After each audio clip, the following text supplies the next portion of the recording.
Edmonton Sports Talk. My God, I love this. My name's Jay Milne. Hashtag Glue Crew. Our sports update deliverer, the Coon. I'm Zachary Kubish, and you're up today. You know what, Reid? You might have something. All right, here's what's going on in the Nasty Show.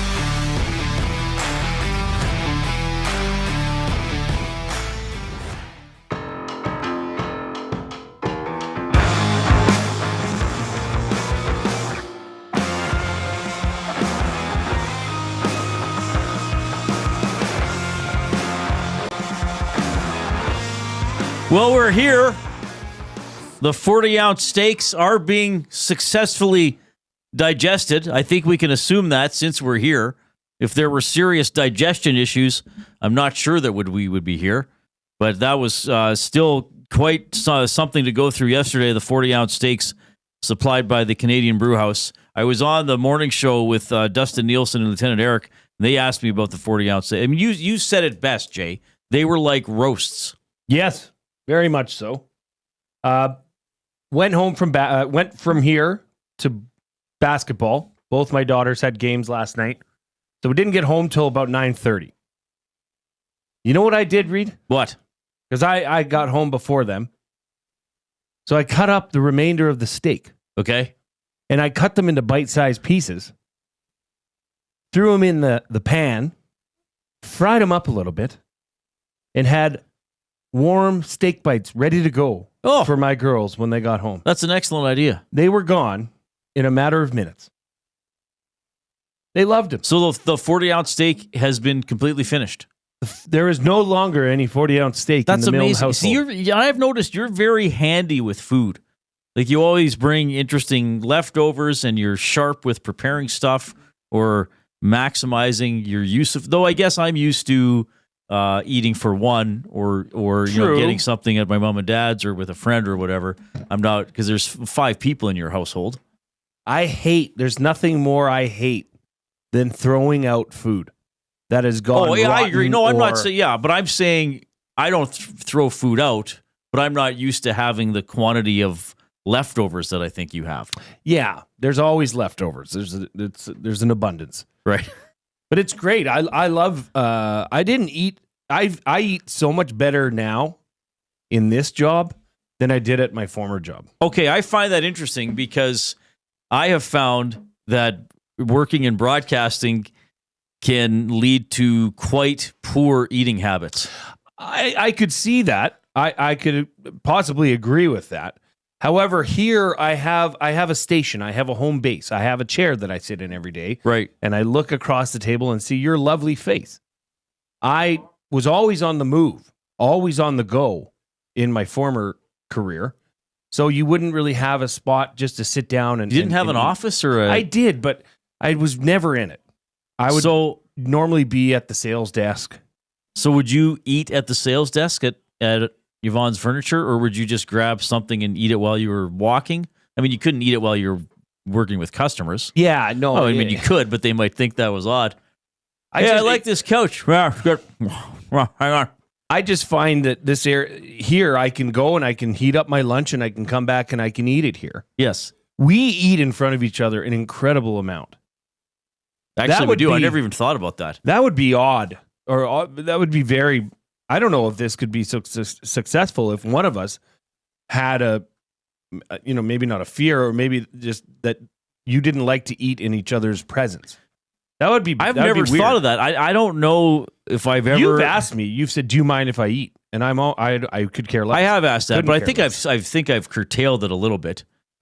I love watching you eat. I guess I may be conscious of if I have something, maybe you don't like the smell, or if I have something that's a little more the one meal, and this is usually something I get as leftovers if I go to mom and dad's, is there's this schnitzel with the pierogi bake.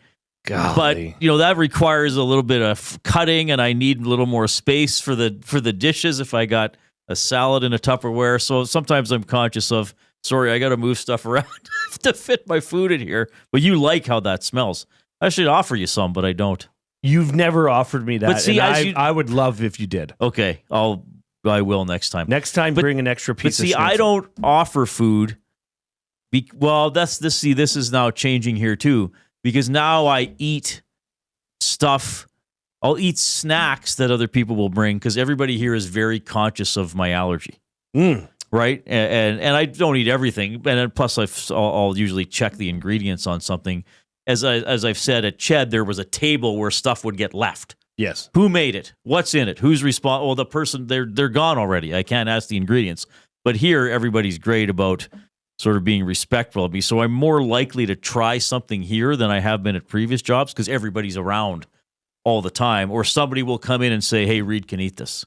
A colleague Well, will say that. even our listeners that bring stuff in are very... They've actually now been bringing up my allergy, your allergy. They're very conscious. Does Jasmine have something too? I can't remember. Well, Dusty is apparently allergic to everything. Dusty's just allergic to vegetables. But yeah, I don't know if I've ever had, even in the 5 months we've been working together, I don't know if I've ever had somebody that I so routinely ate lunch. Well, we don't eat at the same time. Usually I eat later than you. Yeah. I usually have lunch after 1. But I don't know if I've ever had somebody I so routinely eat with across the table in terms of a colleague. I don't know if I've ever had that. See, I don't really eat breakfast. So by noon, I got to get something in me. I don't have a lot for breakfast. I'll usually have cereal. Yeah. Honey Nut Cheerios? No, that is not what I have. Frosted Flakes. I have it's Viktor that I have. Viktor. Vector's good. Close to Yeah, but I don't have a lot. I mean, just enough to with sort of milk or no milk. Of course, with milk. I think that's normal. Who has cereal with no milk? All 3 of my children. And where did that come from? I have no clue. It didn't come from you. I don't eat cereal. Okay, and it didn't come from your wife. No. So why did they decide? It's kind of a boss move because then your cereal doesn't get soggy. Right, but if you just put, and I don't put enough milk that the cereal is submerged. Like I'll just put enough milk in to give kind of a base. I would have less milk than most would think. I haven't had a bowl of cereal in 30 years. Yeah, I just have enough you can kind of push the cereal down in the milk and just get it a little Just bit enough moist. to wet your whistle. Yeah. Matt Hyman had Cinnamon Toast Crunch today. He also says, really, I thought Reid would eat dinner by like 4 p.m. Okay, thanks, Matt. That's nice. All right. Anyway, thanks for checking out the show. Of course, my name is Reid Wilkins, and this is Jason Milne. I know who you are. Jason Milne of the Reid Wilkins Show, 3 to 6 p.m. on Edmonton Sports Talk. Have you come at long last? So, couple things. I now have, thanks to Matthew Awanek, our Chief Operating Officer, our coup, our persnickety prince here at Edmonton Sports Talk, I now have a computer program that allows me to play what's called in the industry carts. I guess when carts started, they were physical things. I used to have physical carts when I worked in radio in Lloydminster, but it's like this cart deck thing. Oh, Noah Phillips been sent down. I did not see that. Oh, Edmonton Oilers transactions at 3:07. I was only 2 minutes late. I only missed it by 2 minutes. So I think we can still say breaking Oilers news. Transaction. Noah Phillips sent to Bakersfield. So here's what's going on. I would think just off the top of my head here, they play tomorrow. So they'll probably go with the same lineup that won last night because he didn't play, right? Yeah, no, he didn't. He came out. So now he can play in Bakersfield during the Four Nations face-off. Yes. And then he probably comes back up after that. Do you think he stays for the rest of the year? No, I think he comes back to Edmonton. That's what I mean. But once he's back in Edmonton, do you think he stays up here for the rest of the year? I mean, obviously barring some trade. Depends on if they bring somebody else in that role. Yeah. Yeah. I keep saying that's the Bugstad role, even though he had it for such a short period of time. So Noah Philp sent to Bakersfield. We'll dive deeper. We are going to talk about last night's game. Okay, here's the thing. We're not just going to talk about last night's game. We're going to talk about last night's game in terms of some bigger picture things with the Oilers. Okay, we're not just going to recap, oh, that happened. There'll be some of that, but then we want to kind of expand it into some trends or possible trends about the team. So Noah Phillips sent down.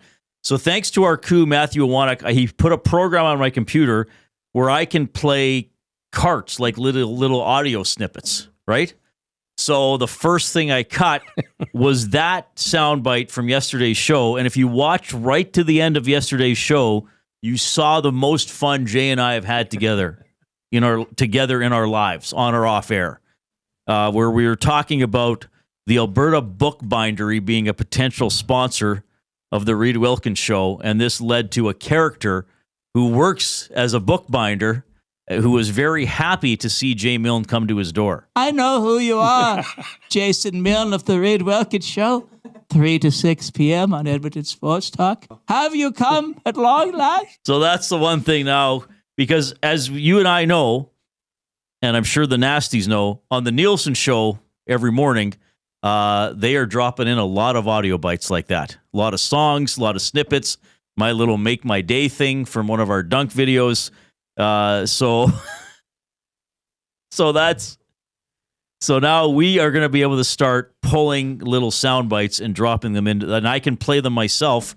Matthew also showed me how to do that. I have a cord here that goes to your mixer, so that's all set up and ready to go. I think we've unlocked a new level of Reid with this. Possibly, yes. Because now I know you're going to be just finding clips and keeping them coming. Well, and anything that kind of gives me more of a sense, this is going to make me sound like a control freak. Maybe I am, but in more of a sense where I can sort of just take things and do whatever I want. Absolutely. So it could be bad. To those wondering, I did reach out to the Alberta Bookbindery today. I didn't tell them everything because I think they would just think, who are these nut jobs? But I did send them hey, look, you should talk to me. We could do something fun. Right. I did explain the word of the day, and I thought this would be a great way to spread the good word of your bindery work. What was it? What would the name be of that fella in the clip? I don't know, actually. I haven't named him. I don't want to overdo him. Like, it was so much fun. I think Felix would be a good name. He might surface again, but I don't want to overdo it. Like, I think we sort of developed just a backstory just with what we were improvising yesterday. I saw somebody in the Nasty Chat said, "Is that Jablonski?" Is that the growing up Jablonski, or maybe Grandpa Jablonski? So anyway, I have the new soundboard cart machine on my computer. So I only have one other soundbite on there right now. I'm not going to drop it in right now because it doesn't fit. I'm not just going to play them for the sake of playing them necessarily. So another fun thing to keep an eye out here on the Reid Wilkins Show with Jason Milne. All right. You can get in touch, 780-218-9999. That is how you text the afternoon inbox, and that is presented by River Cree Resort and Casino, home of the Kitchen Restaurant. All you can eat, surf and turf for just $59.99 every Friday from 4 to 10 p.m. You can email Reid at EdmontonSportsTalk.com. Looking forward to getting, I hope, many limericks today. I always love getting limericks. Certainly the Big Uke sends one every day. We have some other listeners who are starting to adopt the limerick habit, which is pretty cool. And if you are in the Nasty Chat, you can communicate with us and with each other. This is the chat on YouTube. If you're new to the show, and I know we have some new people coming on based on some analytics we're getting in recent weeks that we could have. We do have a lot of new listeners joining Edmonton Sports Talk, which is awesome. Which means I think our call for people to put the word of mouth out there is also working. The people are finding the station. Remember, you can also get us on the audio streams, iHeartRadio, TuneIn app, on EdmontonSportsTalk.com, and wherever you get a podcast, subscribe to each individual show. Nielsen Show, Hangout, Hernan and Gager, Reid Wilkins Show, and you're off and running. But if you are on YouTube, remember, give us the thumbs up. Click the like button. Click the thumbs up. We we endeavor to get to at least 100 every show, which quite frankly happens all the time now. So then we push for 130 and 150 so we can get into word of the day territory, which is how the bookbinder, how the bookbindery came into this to begin with. All right. Matt Hyman thinks the name of the bookbinder would be Ezekiel. Is he a bookbinder or is he a bookbinderer? Binderer. Isn't he just a bookbinder? I am a bookbinder. Yeah, he would be a bookbinder. I guess he binds books. Yes. And as he noted yesterday, by hand, because he specifically told you, look at the fingers of a bookbinder, Jason Milne. All right. This is classic. Somebody has taken... we have a list out there of our cleaning schedule. that was posted on Twitter. Yes, we do. And one of our loyal listeners, Glenn Ma, has went and turned us into a calendar. He actually did the whole thing already? Yeah, Coob, you can find it. And the picture. Jeepers. Where are you seeing this? Oh, my gosh. Was it on Twitter? Our Jess Jackson from The Bear. Yes. She said, cleaning aside, I would 100% purchase this in a calendar Okay, form. I saw that. I didn't see anything else. What am I missing here? Oh, boy. Am I going to be horrified? No. It's actually a very striking, it's a beautiful picture of you. You are somewhat of a Captain America figure. Somewhat of a Captain America figure. I think maybe Captain Canada. Am I clothed? You are. You've got a scowl on your face. Why can't I find it? Oh, I saw this tweet. I'm a bunny. All right, are we going to put these images up? Oh, okay. We'll have these, so if you're on YouTube, we can get to them later on in the show. We always have an off-topic topic. Another fun part of the program. It's presented by William Huff. Since 1952, William Huff has provided industry-leading advertising solutions for thousands of valued clients. Their unparalleled customer service, combined with decades of industry expertise and a desire to make every job the very best it can be, is what they call the William Huff Advantage. Visit their website at williamhuff.com or give them a shout, 780-454-4536. So, and by the way, William Huff, man, oh man, our sign looks so good on the building outside. William Huff made that sign. What, it's been up, is it a week now? About a week. About a week. Looks incredible. It's so cool pulling up to the building and seeing the big Edmonton Sports Talk sign with our logo on the outside of the building. Kind of makes it official. Yes. Right? And hopefully makes the building even easier to find. I mean, it's one of those addresses, I think when you give somebody the address, they would think, wait, what? Where is And then this? you got to think, and then you're like, oh, okay. And then when you come here, you realize that's actually not hard to get to. But now you can also say, yeah, look for the sign too. There's a sign on the building, which is awesome. There's the picture from April. That's me. That is you as the Easter Bunny. As the Easter Bunny. If you're on YouTube, I'm having Donnie Darko flashbacks here. Why is that? You know that movie? Nope. There was like a demonic rabbit in it or something like that. Oh, fun. Yeah, if anybody gets the Donnie Darko reference, put an emoji of a bunny in the nasty chat or email me one, read it, Edmonton Sports Talk. There's like two people, like, yeah, I saw the it's a very alternative sort of movie. And then, all right, so so he's put my head on somebody cosplaying as Captain America. Captain Canada. Captain Canada, sorry. That's Maple Leafs. That is the Maple Leafs. Thank you, Duck Dad. I see your emoji. We've never really... Oh, gosh. What is this? That is Dustin Nielsen. Perhaps as a werewolf? What is that? I don't know what that is supposed to be, the Dustin Nielsen one. So I'm holding a shield with a maple leaf on it, and I have a maple leaf spandex outfit. And then the picture of Dustin Nielsen is hard to describe for those of you only on the audio stream. It is. It appears is that to Matlock? be him. Oh, is that Matlock? I don't know. Oh, he's shirtless. I thought it was like some sort of brown spandex suit. All right, I think the less we see of that one, or is that Buffalo Bill from? No, Buffalo Bill was skinny. He was thinner. And then, Joaquin Gage just looked. Why is there another one of me in the George pose? That's the second time someone's done that. The George Costanza what was he? Was he an underwear model? A hand model? I forget. Oh. Yeah, it was for Jerry's artist. I think his girlfriend was an artist and wanted to paint. Why do I have two? Because you're very important. I'm not doing 2 months of cleaning though. And is this actually a picture of Joaquin though? Is that a real picture? No, I don't think so. This is very good Photoshop though. This is some scary stuff. That is some scary stuff. How well the heads are blended into the bodies. Who made this? Glenn Ma. Glenn Ma. Well, Glenn, well done. Oh, congratulations. Look at here. I wonder if you've thought about doing anything useful with your life. I'm joking. Glenn is a big foodie. Yeah, I think we bet Glenn, didn't we? Or maybe not. That's Ken. Oh, okay. Anyway, I'm joking. We have great listeners. And you asked me about this yesterday, the level to which people participate in Edmonton Sports Talk and our bits here and our jokes is pretty incredible. And then it's apparently Lieutenant Eric and his head is on a wrestler's body. That's the best I can come up with the description of that. So there's our calendar.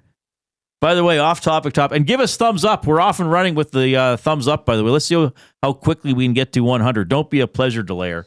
And do it now before the show gets even weirder. Yeah, it's about because the off topic. Now, this is one, Jay. I don't know. We often say this about the off topic. We don't know where this is going to go. This could be one of those we get 2 suggestions and they're both lame, which is fine. Sometimes that we roll the dice. We roll the D100 that Dustin wants to buy with the off topic. But I think this could be one that people embrace. Though I am a little fearful it could be one people take into dark and or, perverse corners, quite frankly. But we'll see what we get. What video game character would you most want to meet in real life? Now, let's set the stage here because so the way I took it was that you can meet this person, but you can also go for a beer with this person. Yeah. You can kind of, or if you do not like this person, you can eliminate them. See, the first one, now he's not going to be my choice, but the first one that came to mind for me, because we've talked about this a few days ago, and then we decided, let's save it for a non-Oilers game day. Let's not do it on a game day. My first one that came to mind was Super Mario, and I imagine him in real life running around like punching at boxes, seeing if there's any money inside. Glenn in the next, yes, Glenn, that was great work with the calendar stuff. Yes. I was giving you a hard time, but I said the ones I did are based on your cleaning month. Okay, yeah. Oh, because I was July. That's right. I forgot about that. Canada Day. Glenn, I'm sorry. I'm not always the sharpest knife in the drawer, especially after that 40-ounce steak. My knife's no longer sharp. You have to saw through that thing. It was so big. I've got a couple. I got a couple. We'll get to them after this break. All right. Send them in, folks. I'm Reid. Of course, he. I know who you are. Jason Milne of the Reid Wilkins Show, 3 to 6 p.m. on Edmonton Sports Talk. Have you come at long last? At long last, here's a sports update with the Coop.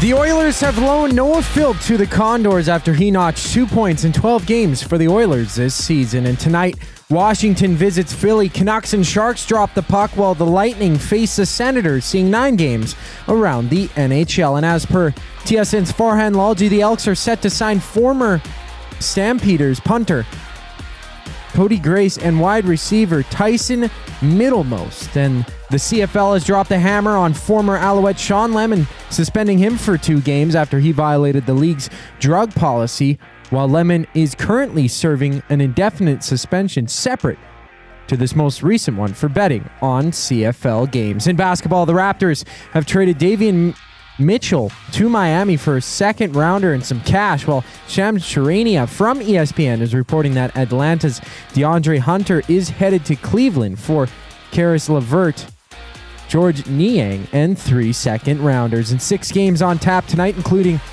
Golden State in LA to meet the Lakers, Orlando and Denver tipping off while the Mavs play the Celtics.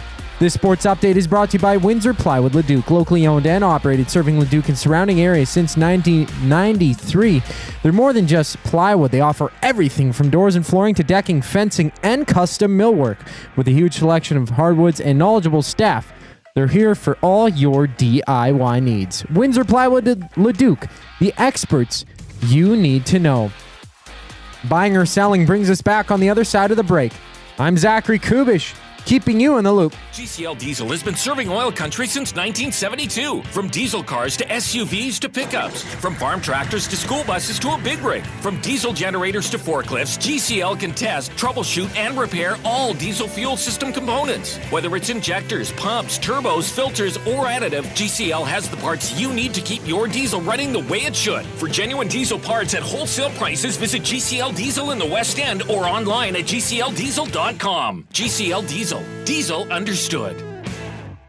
Food Sausages makes their meat with nothing but the best local ingredients. From chicken, beef, and pork, their gluten-free sausages are packed with flavor. Every single bite. Get a 10% discount when mentioning Edmonton Sports Talk in-store or use the code EST when shopping online at foodsausages.ca. Plus, you get free delivery on orders of $100 or more. Find them at 6736 99th Street. Food Sausages. You can't beat our meat. Hey Edmonton, ready to take advantage of lower rates and better pricing? South Fort Chevrolet in Fort Saskatchewan has you covered. From rugged trucks to sleek SUVs. And with over 40 years in business, you can trust that you're getting the best deal on your new ride. As the proud title sponsor of The Nielsen Show, EST listeners can drive a little to save a lot with South Fort Chevrolet's transparent pricing and down-to-earth sales team. Visit us today in Fort Saskatchewan or online at southfortchev.com.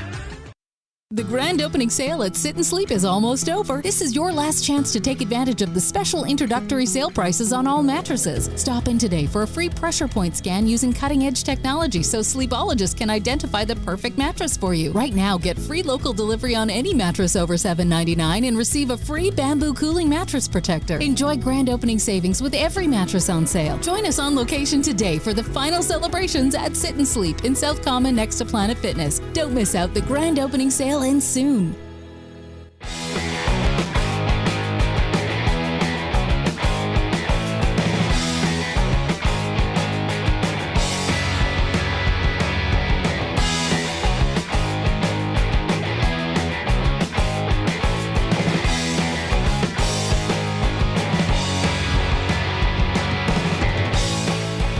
Thanks so much for checking out the program.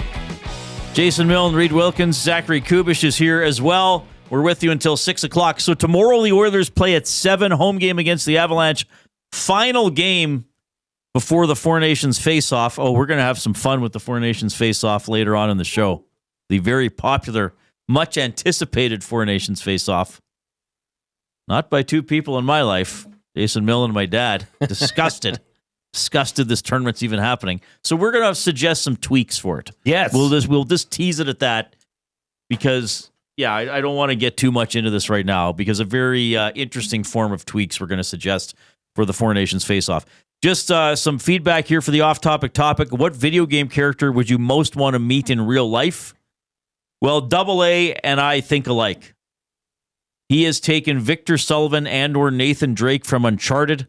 Feels like they'd have a few stories to tell over beverages. I wrote down in my notes Nathan Drake from Uncharted. What is that? So it's a series of games. I think I played 4 of them. And I think years ago they had some, I think 4 came out and then they made a CD where the first 3 games were all on one CD for $20. So I got that and I was pretty blown away. You're sort of Indiana Jones-esque, I guess, but in modern day. Oh, yeah. He's sort of a treasure hunter type guy. He's not an archaeologist, but he's a treasure hunter type guy. And he goes to, and I think they all wind up having a bit of a supernatural element to them. Oh, cool. Pulled it up. I think, and I believe the consensus is that actually Uncharted 2 is the best game in the series. And that I would probably agree with that. So the goal is to get bounty? Well, there's a storyline, so and they're all in chapters. So one level is you're doing this, and there are puzzles. There are levels where you have to figure out how to, where to climb, what vine to go on, and then there's a really good sort of action element to it. And the one thing, it's been years since I played these, probably 10 years, but when you're in a gunfight, it has this really cool way you sort of go into cover. So you hold a button and you're ducked behind a couch and then you can pop up and shoot and throw grenades and stuff like that. So, yeah, it was pretty cool. So I would go with Nathan Drake from Uncharted. We had Mex Bezozu reacting to my comment that Super Mario was the first thing that came to mind. He goes, I mean, would there be a more fun experience than doing mushrooms with Mario and Luigi? I think mushrooms in their world have a different meaning. Yeah, that's what he means. Yeah. And then Double A says, I feel like I'd end up in a sewer pipe if I hung out with them. Zach Holman says, like the movie National Treasure, but way better, Jay. I think that's talking about Uncharted. Uncharted, yeah. So my video game character that I would want to meet in real life would be Little Mac. Who is that? Little Mac is the boxer from Punch-Out. No way. Yeah. Oh, that's a great pick. Yeah, I want to talk to him. You've set the bar high. Yeah, I want to. I don't know if anybody can top that, because I want to know how he did it, what it was like fighting all these different. I mean, Soda Poplinski. Who was the one that was like the? Was it the Tiger? I forget. Oh, it's been so long. Yeah, Mac, right there. That's my guy. So is that the game you start as him and then he gets better or gets bigger? No, as you go Mike along? Tyson's Punch-Out. So the boss man is Mike Tyson. So you go through all these fights to try to get to Mike Tyson. So is Punch-Out the one though where you're behind your boxer and he's sort of a green grid? Yes. So you can see through him? But he's called Little Mac. Little Mac. I didn't know that. Yeah. And his trainer, Doc Lewis. Yeah. Little Mac and Doc Lewis. That is an exceptional pick. And that's not who you told me you were going to pick. No, my second one, this one's more, well, this is bad. Because I'm going to do bad things. And I love animals. Everybody knows that about me. I love animals. Ducks especially. Ducks. Well, this has something to do with ducks. It's the dog from the game Duck Hunt. Oh, my God. The dog that when you miss a duck, when you're shooting a duck, he stands up and laughs at you. He makes fun of you. I want to get that guy in I want to bring him face to face with me and see if he has the stones to laugh in my face. Actually go that guy duck hunting with the dog. Does he have a name? No, I looked it up. It does not have a nameless dog. Imagine bringing him to life. Does he just walk around laughing at human beings who fail? I would shove his face in a toilet. Yeah, that's right, Coop. I'm not afraid to say it. I hate that dog. Who is Ivy Valentine? Everybody, you have to remember, Jay and I are middle-aged men. Like most middle-aged men, we played video games at some point in our lives. But I would say we have a relative niche. Don't talk about this one anymore. Is it naughty? If you see people, I told you, people are going to be naughty. Somebody said Laura Croft from Tomb Raider. Now, why would they say that, I wonder? She's probably an interesting person. Yes. Ivy Valentine is from Soul Calibur, a video game, I believe. Yeah, that's not a naughty game, Coop. What are you talking about? She does dress. She has a revealing outfit? Okay. Rather, yeah. Okay. We'll leave it at that, Coop. We'll leave it at that. We don't have to put up. Glenn Ma is in the nasty chat, and he said what? Glenn's all over it today. He is. He's bringing his A game. He would, because Maddie said this character, Duke Nukem. That would be fun. Duke Nukem, is that a first-person shooter or third-person shooter? First-person shooter. Was that in the same age as Doom? Ish. Doom and Duke Nukem, were they around the same time? Yeah, it's kind of, I don't remember if it's an exact spoof or a spin-off of Doom, but it's a very similar kind of game where you go around in those dungeons and stuff like that. He just has funny quips, though. It's very funny. It's humorous. This is what I love about our listeners, the Nasties and the Nasty Chat. Big Maple, what's the topic? I just tuned in. Big Maple, the off-topic topic for William Huff. What video game character would you most want to meet in real life, and why? Or describe a scenario. Because that's that's how I envision Super Mario. You bring Super Mario to life, and all he wants to do is run down the street and punch at He'd be boxes. annoying. Yeah, he'd be annoying. He'd be annoying. It'd be funny for a while. Yeah. And then you would be like, hey, go down the sewer pipe and don't come back. I think Yoshi would be fun. Or fun. you'd get him with a poisonous plant. Because Yoshi would, you'd be rolling with Yoshi and maybe be like, whoa, dude, what's up with the little dinosaur you're rolling with? Like, that's my pet, Yoshi. Would Super Mario go into a pet store and kick over all the turtles? He'd be miserable. He would be miserable. Yeah. Who's Leisure Shoot Larry? Leisure Suit Larry was a bit of a naughty video game that was making the rounds when I was in university. Okay. We would share pirated copies. The basic goal of the game was to see how much gratification you could get in various forms. But I do remember about that game, it had one of the best blackjack simulators ever. Because if you ran out of money or needed to make more money, you could go play blackjack at a casino, which was it was a really good simulation of blackjack, like very realistic with the odds and how it was played. But yeah, Leisure Suit Larry would be an 18+ game, I think. The Coob is just putting all these up for the people on YouTube, educating everybody with the video games. That's incredible. So keep those coming in. The off-topic topic for William Huff. What video game character would you most want to meet in real life? Big Uke. Reid's favorite video game character is probably the ball from Pong. What? People think I'm like Pretty ball. 105. Pretty ball. Reid's just sitting in his rocking chair holding his ball. Pretty ball. You're my friend now. Oh, that's very good. Spency 5 cents. He says John Marston from Red Dead Redemption, very popular game.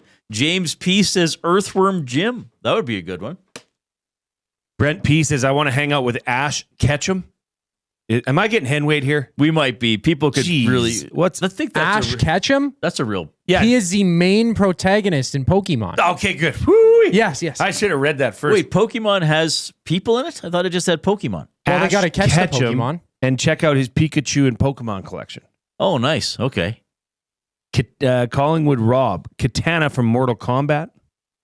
Oh, I bet you, there'd be a few Mortal Kombat characters people could suggest. What about Pac-Man in real life? I mean, wasn't there a Pac-Man movie? Yeah. But was it Pac-Man or was it all video game characters? Yeah, was it Sandler in it? Pixels, yeah. Yeah, it wasn't that great. Probably not would be good. boring. I mean, no arms, no legs. What, you just carry this thing around? Yeah, I don't know And it how bites it you would all get the time? around, or it's trying to. It keep biting you? It's like coins, isn't it? What pills it's eating? Yeah, Yeah, it's actually great. eating pills. Great, even better. Some of these Lock up the medicine Now that we're cabinet. talking about these video games, so how do they pitch this? Okay. So I got to say, it's like It's this, a kid's game. It's a kid's game. It's this little yellow guy. Okay, cool. Yeah, okay, yeah, it's a little yellow guy, but he's like just a head. He doesn't have any arms or any legs. Oh, okay. And like he's basically almost all mouth, and he's going through a maze. Okay, well that's interesting. What's he doing in the maze? Well, there's like ghosts chasing him. Oh, so it's kind of like a horror type game. No, not really, because like he can he's eating all these little pills, and then if he eats this one big pill, he can eat the ghost himself. Okay, so what else happens? Well, that's the game. That's the pitch for Pac-Man. Think of the pitch for Tetris. That would be like earth-shattering, because you're not pitching a game like a video game like you're a character-driven video game, right? Yeah, that's a good point. You're Shapes. I've got this awesome idea, guys. Okay, so there's 5 shapes, and you have to line them up in a box. Yeah. Do you like being organized? Okay, this is like how you get to organize things in real life, but you do it in a video game. Must have been like the guy at Nintendo in the early days that had OCD and was always fixing everything in the lunchroom. It's like, I got it. I finally got a game. We should do that. We have all these ideas for the summer when we're not going to be talking about Oilers as much, which we will a lot. That we want to dive into Jeff Skinner, his game last night. We want to talk about some of the sequences in overtime. But we have these ideas. It'd be cool in the summer to tell the Nasties, okay, we want you to film a 30-second pitch for a video game and send it to us, and then we give them a week, right? And then we air the 20 funniest ones on a future show. That would be fun. Oh, I think thanks, that would be Coop. great. We need somebody to track these things. Coop, write that down. Well, not now, because you know why? You got to do a sports update, baby. Okay.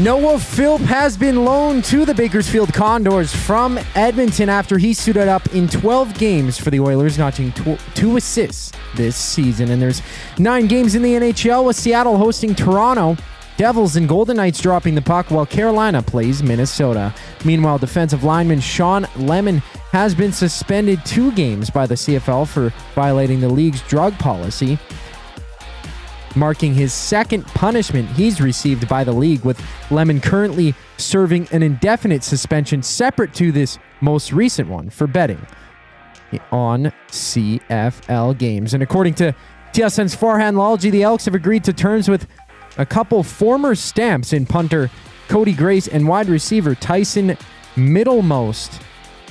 In the NBA, Toronto's Davion Mitchell has been traded to the Heat in exchange for PJ Tucker and a second-round draft pick. And on the court, Dallas tips off against Boston, the Magic, and Lakers throw down while the Warriors challenge the Lakers. And at the Phoenix Open, Canadian Corey Connors is tied 3rd place in round 1, just a stroke back of first spot through 18 holes. This sports update is brought to you by Find Edmonton. Find takes your unused furniture and home goods to help those moving out of homelessness. Get donations picked up or drop them off free of charge. Find out how you can make an impact at findedmonton.com or call them at 780-988-1717. That's 780-988-1717. More with Reid and Jay on the other side of the break. I'm Zachary Kubish, keeping you in the loop. Get your fix every single game with the GCL Diesel Oil Stream pregame and postgame shows with Tom Gazzola and Hernan Salas. Whether it's breaking down the starting lineup, predicting key matchups, or diving deep into the game's biggest moments, Tom and Hernan are here to give you the best insight and analysis in the city. After the final horn, get the breakdown of every key moment, performance, and player reactions. It's your one-stop shop for all things game day. Catch the GCL Diesel Oil Stream pregame and postgame shows with Tom Gazzola and Hernan Salas, only on Edmonton Sports Talk, your clear choice for Edmonton sports. You want the heavy hitters on your team, both on and off the ice. If you've been injured in a car accident, call the heavy hitters of Injury Law. James H. Brown and Associates, Alberta Injury Lawyers. With over 200 years of combined injury law experience, their precedent-setting lawyers are ready to help. Locally owned and proud Edmonton Oiler fans, James H. Brown and Associates wants to support you with their unrivaled experience, unrivaled results, and unrivaled commitment. When accidents happen, head to jameshbrown.com. Gallo LLP is an Alberta-based accounting firm with expert chartered professional accountants in both our Edmonton and Sherwood Park accounting firms. Our experienced and innovative accountants provide financial advice that saves our clients money. Simply put, we help our clients protect their assets and grow their businesses. At Gallo LLP, they go beyond the numbers to ensure the continued success of your business. Reach out to Preet or John to discuss how they can help your business grow. Visit gallollp.ca today and see how they can help you take your business to the next level. Looking for quality building materials and friendly advice? Visit us at Windsor Plywood Leduc, family owned and locally run since 1993. From interior materials for doors, flooring, baseboards, and all the finishing touches to all you need for your outdoor projects like cedar lumber for decks and fences, plus all the plywood you'd need. Our full-time on-staff carpenter can help with anything odd-sized or custom, and from domestic hardwoods to exotic selections, we've got you covered. And if we don't have it, we'll track it down for you. Windsor Plywood Leduc. We're the experts you need to know. I just wanna be like somebody else, shed my skin and escape from my former self. I just wanna tell somebody how it felt. Don't want to say too much, but we did something pretty neat this morning. Well, early afternoon, that involved all of the staff here at Edmonton Sports Talk and will eventually be available for public consumption. Did we? We did. Act on anything today? We may have. We may have mapped it out, so to speak. You cheeky. I am being a cheeky monkey. Joe, is our safety guaranteed if we meet this person? This is in relation to our off-topic Joe, topic. you can Joe, decide. You can set the parameters. Though it may be more comedic if you suggest a person that wouldn't be safe. Well, the dog, for instance, from Duck Hunt would not be safe. From you. Yeah. Yeah. You got your Facey shirt on today. I do. Like the old Bev? Oh, yes. Old Beverly Facey. Actually, Bev Facey, it was a fella. Yes. Yeah. Was Bev short for something? Bev was not even, I don't think, his first name. Okay. I don't know where the school name comes from. I'm being honestly ignorant. Yeah. No, that's not ignorant. It's supposed to playfully ignorant. Yeah. Apparently, there's a documentary about how Tetris came to be on Netflix. Okay. Is it okay if we meander a little bit, everybody?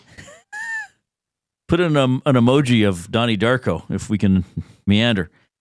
A few years ago, I watched, I want to say it was 5 or 6 parts, a documentary on video games, and I think it was on Netflix. It was pretty good. I wouldn't say it was awesome. I don't really remember it, but it was stuff about how Nintendo started, and then the Sega, and how the graphics got better. Oh, and there was an episode. I don't know if it was the entire episode, but there was a huge section on the infamous E.T. video game that completely flopped, and there's allegedly thousands of copies buried in the Nevada desert somewhere because they decided, oh, E.T.'s coming out, because some other video game came out right after a movie came out, and it was huge, I think. And then they decided, oh, we got to do this. So they went to the designer and they said, okay, we want you to make an E.T. game. Because I think he was interviewed in it, and he said, yeah, great. Okay, perfect. Okay, give me a year. And they said, no, like we need something in a month.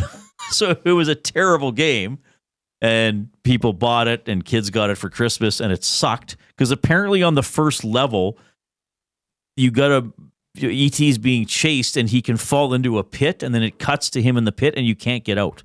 In other words, it's incredibly difficult to get out. That's like the first level. Anyway, what are we talking about? Tetris was not a documentary. It was a movie. Okay, noted. Okay, but you're saying there was a Tetris documentary, though. No, I was mistaken in my comment. It was a movie. Like, there's a Tetris movie. Oh, that's serious? That's not like Tetris pieces coming to attack you? Raider Jesse says it is great. Oh, I might. What's it called? Tetris. Oh, yeah. Oh, yes. This. Okay, right. Right, Taron Egerton is in it. Okay, yeah, I remember when this came out. So, okay, is the movie we got to watch it. I think it is. I think it is. It's a biographical thriller based on true events around the race to license and patent the video game Tetris from Russia in the late 1980s during the Cold War. So that's the story behind it. It was a Russian game. See, Reid, you just talk. Look how much we learn on this show. Look at how much we've absorbed already. We get enriched by the nasties. 100%. Hopefully, we're enriching the nasties as well. It's just an incredible community. RC and Lander chimes into the River Cree inbox. If you want your voice heard, text us, please. 780-218-9999. He says, boys, you had me howling with laughter yesterday with the old Victorian bookbindery story. I have to ask, did you actually get a hold of them today? And were you successful in soliciting sponsorship from them? I did reach out, RC and Lander. TBD, bro. At one point, I'm going to have to go and knock on their door. And then can you imagine if somebody from the bookbindery responds to my email with a clip from yesterday's show where they clipped out your performance? I know who you are, Jason Milne of the Reid Wilkins Show. 3 to 6 p.m. on Edmonton Sports Talk. Have you come at long last? At long last. Sorry, sir, just to clarify, if you wanted to advertise on the show, why didn't you contact us? No. It was kismet. The prophecy states that I must be approached by the radio man. By the way, Ace96 says Atari boxing. Did you ever play Atari boxing? Oh man, I don't remember that one. I just Googled it, and it's like you're above. Oh right, and I think their arms kind of shoot out. I don't know if I play, but I vaguely remember it. He'd want to be one of those characters. That's awesome. Or were they even like red versus blue, or were they just two guys? I don't remember. Like black versus light gray. Okay, There wasn't a lot of versatility with the graphics and colors like we were talking about. By the way, portions of this hour presented by the Canadian Brewhouse's 40-ounce steak night.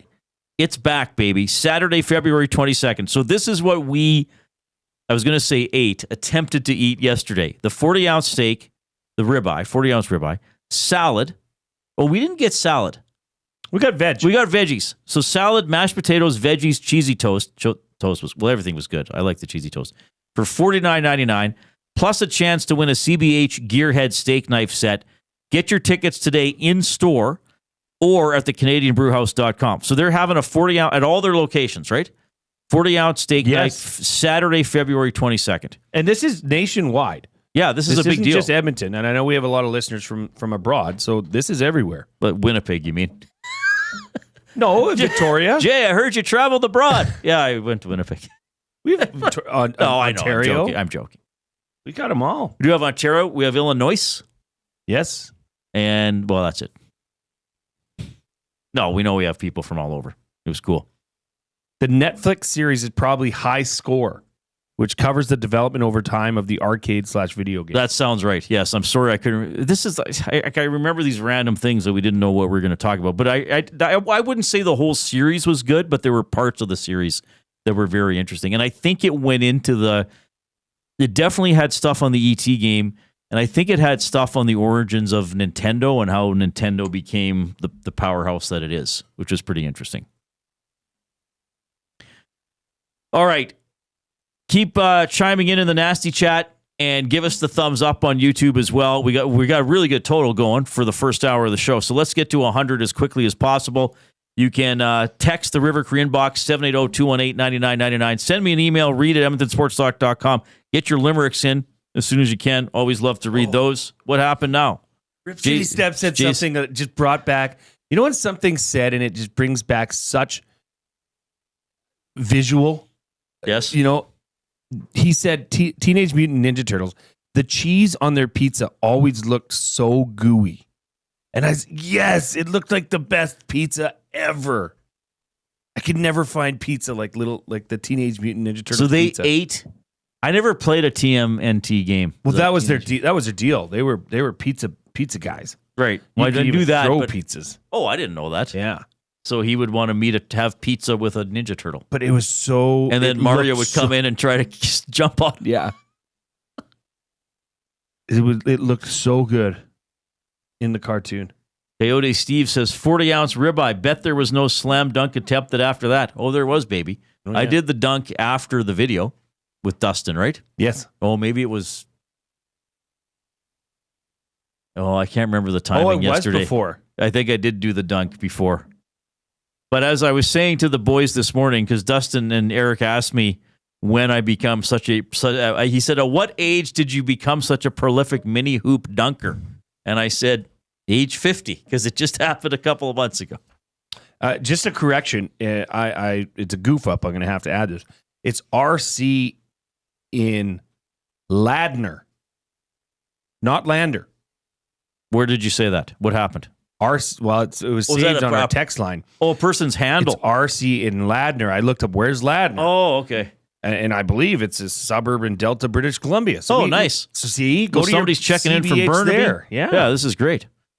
Yeah, there's CBHs all across Canada, right? Sure. Yeah, that 40-ounce steak night's going to be incredible. Okay, let's dive into buying or selling for Damon Bunting, a consistent top-producing realtor in the greater Edmonton area for over 17 years. He and his team would love to help you find that right home or make the move from your current home. Community-driven, he understands what it takes to make a difference in our city. Check him out, DamonBunting.com, or the Instagram handle, Damon Bunting Real Estate. The Oilers with a 4-3 victory in overtime over the Chicago Blackhawks last night. They appeared to have it completely under control until they didn't. And then they won it in overtime, Jay. They should not have won that. As it was such a weird game. As well as they played, and as well, they got up 3-1. I don't know. It just felt, even when Chicago came back, it just felt like the momentum had switched and shifted so much in the Blackhawks' favor. But this team just finds a way to win. You know, I was saying it to Gager earlier that they don't take off points for close wins. Right. W is a W. They don't vote. How many points was this win worth? Yeah, they're all worth the same. And by golly, they got it done.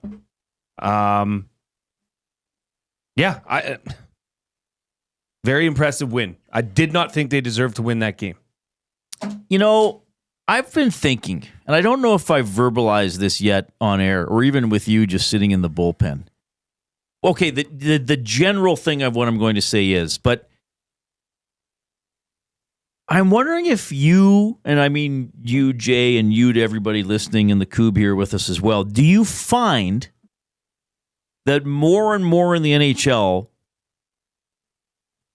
that you watch a game, whether you care who wins or not, and you think to yourself, you know, the losing team still had a lot of chances.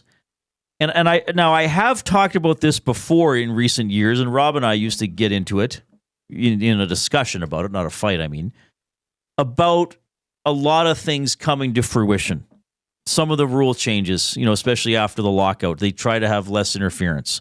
There's more emphasis on skill, on teaching skill. It's not all like, well, if you're Canadian and you play hockey, it's just tough. Just work. You know, be unselfish. You don't have to be the one that scores. Work. You know, it's, of course, that's still all important in hockey, but it's okay to be skilled. It's okay to go end to end. Now we have 3-on-3 overtime, and we have no two-line pass, right? So now kids playing minor hockey are coming up never having a two-line pass, just stretch passes and all that stuff is part of the game. And I'm just wondering, it seems to me, Jay, it's less often that I watch a game and I think to myself, man, that the losing team didn't have a chance. You know what I mean? Now, a couple games the Oilers have won this year, they were pretty dominant. I mean, certainly the home win over Pittsburgh. I was going to say that road win in Boston, but even then, remember it was 1-0 and Boston had a breakaway? Yep. Now Edmonton still controlled the game, but it could have switched the momentum right there. But it's, I remember now the Oilers were crappy. Wasn't it shorthanded too, the breakaway? Yeah, and now the Oilers were crappy at the time, but I can remember covering games tail end of the decade of darkness. You know, they might lose 4-1 or even 3-1, a score that appeared relatively close. But you're talking about that game, and it's like, yeah, they didn't have 4 grade A scoring chances. You know, they would have they scored on one good chance, and they would have had to get a couple lucky goals to get this game into overtime. And why is the NFL celebrated? Because there's scoring, and so many games are down to the wire. Parity. And you see, who was it, Jacksonville this year? Missed what did they have, 6 or 7 games they lost by 7 or less? Yep. 7. So is the NHL turning into that, where there are always chances? You know, like a losing team, even bad teams aren't completely boxed out. You know, or you have a young player like Pickard. Even last night, at times he looks brilliant, and then at times he looks clumsy. You know, he's not developed yet because he took a couple penalties and he turned the puck over a couple times. But that wasn't his whole night. You know, like you'd still take Bedard how he played in that game, even with some of the mistakes.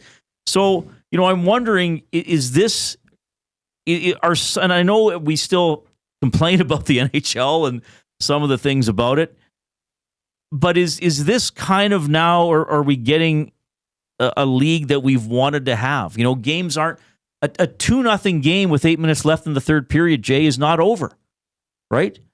Toronto going up 4-1 on the Oilers in the first minute of the third period is not over. I mean, even that game, you could say, well, the Oilers weren't that good. They almost won. They almost tied it.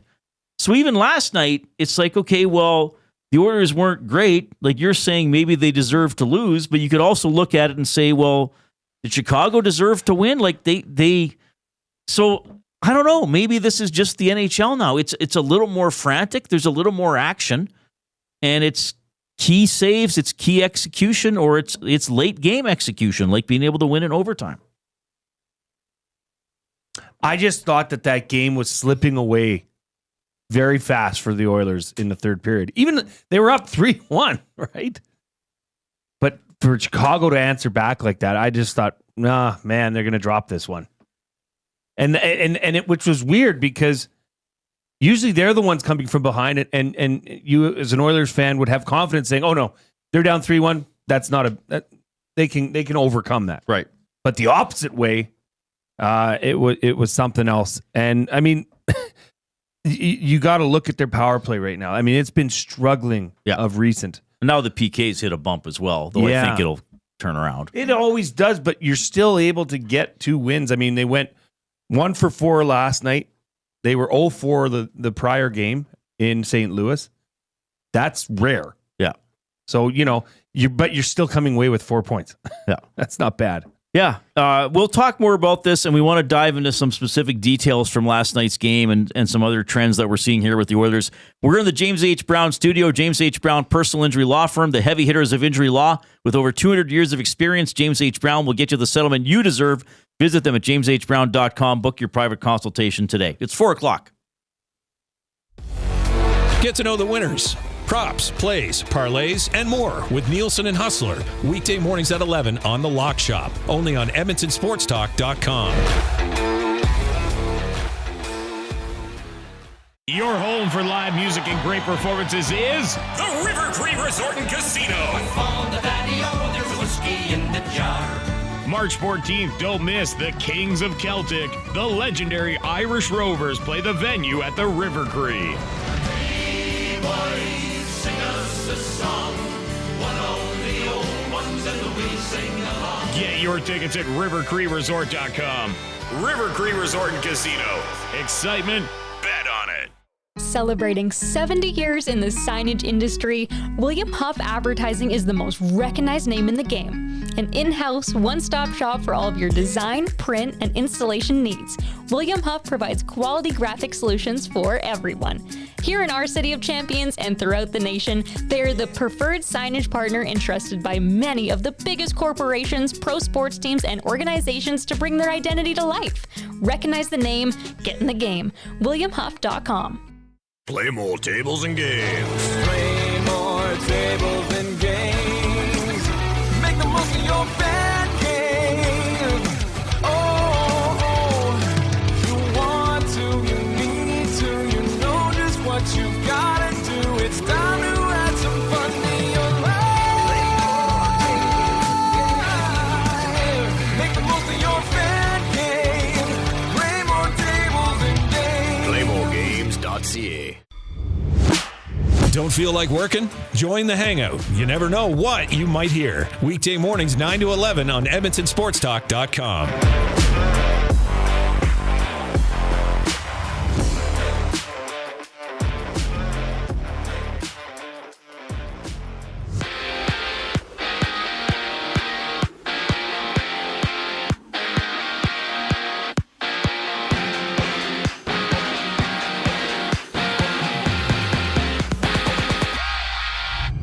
Noah Philp is off to Bakersfield as he's been loaned to the Condors from the Oilers after recording 2 assists in 12 games this season. And the Panthers and Blues hit the ice. The Avs take on the Flames while Utah plays Columbus on a 9-game NHL slate. And according to TSN's Farhan Lalji, the Elks have agreed to terms with a couple former Stamps in punter Cody Grace and wide receiver Tyson Middlemost. And the CFL has dropped the hammer on former Alouette Sean Lemon, suspending him for 2 games after he violated the league's drug policy, with Lemon currently serving a separate indefinite suspension for betting on CFL games. Meanwhile, basketball sees the Raptors making a move as they've acquired Miami's PJ Tucker and a second rounder and some cash in exchange for Davion Mitchell. And the Hawks have traded DeAndre Hunter to the Cavs for Karis LeVert, George Niang, and 3 second-rounders. 6 games dot the NBA slate tonight, with the Kings and Trailblazers going at it. Houston on the road in Minnesota, while the Pacers battled the Clippers. I'm Zachary Kubish.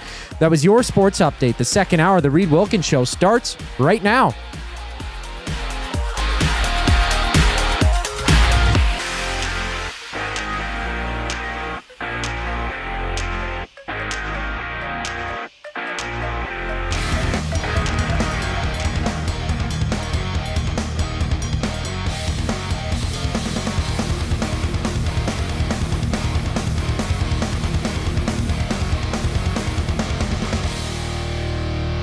All right, thanks for tuning in this afternoon into the second hour of the Reid Wilkins Show with Jason Milne. We're with you until 6 o'clock. Live programming every weekday on Edmonton Sports Talk from 6 a.m. to 6 p.m. We also have extended coverage, whenever it's an Oilers or an Elks game day. So tomorrow at 6 o'clock, after we're done, Tom and Hernan will take over with the GCL Diesel Oil Stream pregame show leading into the 7 o'clock game between the Edmonton Oilers and the Colorado Avalanche, as this is, Jay, well, tomorrow will be the Oilers' last home game for the month of February, because we have the Four Nations face-off. So the Oilers play tomorrow. They return with a road game, 11 a.m. on Saturday the 22nd against Philadelphia, and that is game one of a 5-game road trip. So after tomorrow night, the Oilers do not play at home until they play Anaheim on Tuesday, March 4th. Fun fact.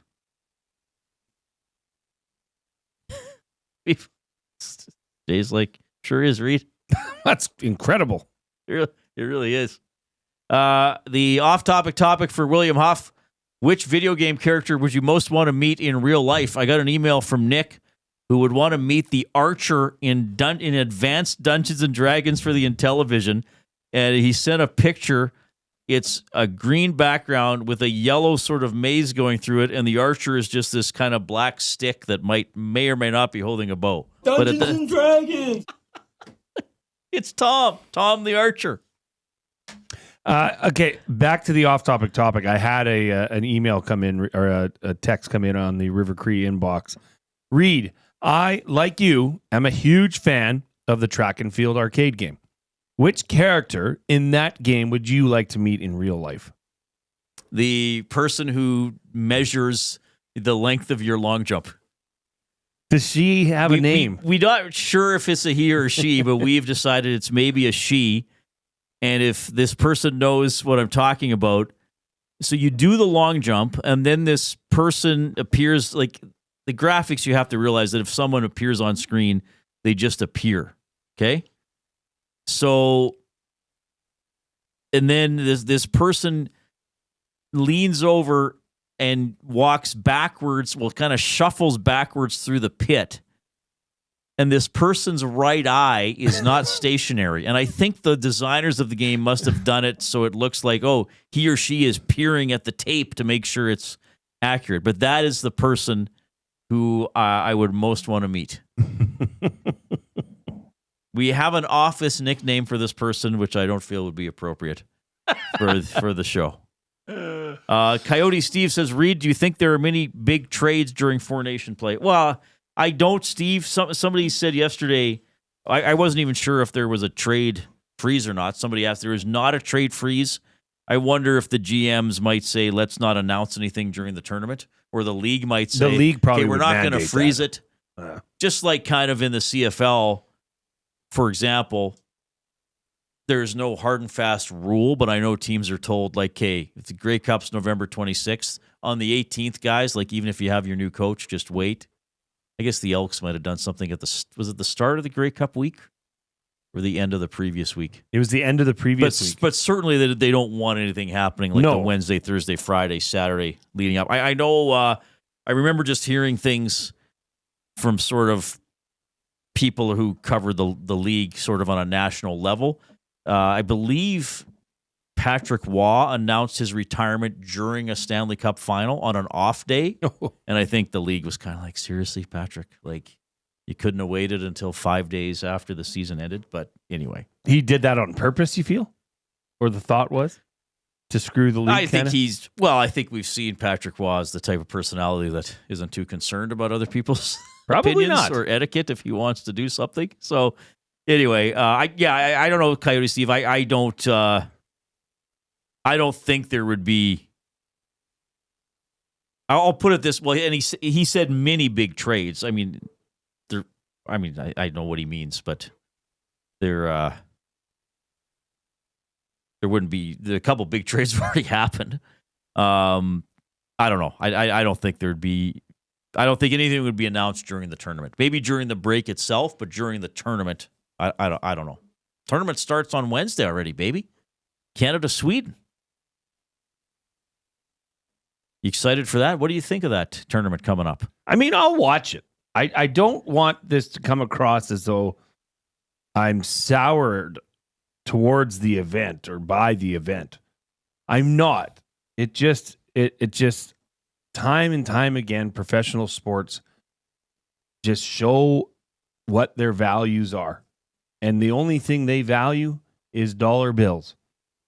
And they are taking them from you, from me, from all of us. And we're gladly paying it. This one just seems a little bit more excessive to me.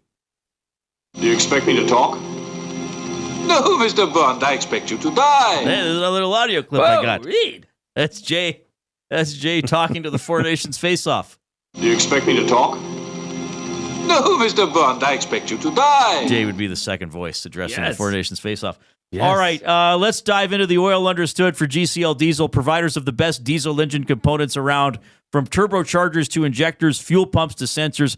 They are the critical engine component experts, proud to serve Edmonton and Northern Alberta for over 50 years, now a partner of Edmonton Sports Talk and the Reid Wilkins Show. GCL Diesel. Diesel.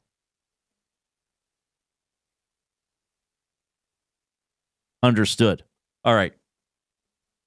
I want to talk about Jeff Skinner. Jeff Skinner had a good game last night. Jeff Skinner in the previous game, people probably saw the television broadcast. They highlighted a couple of nice back checks where he got back to take away scoring chances.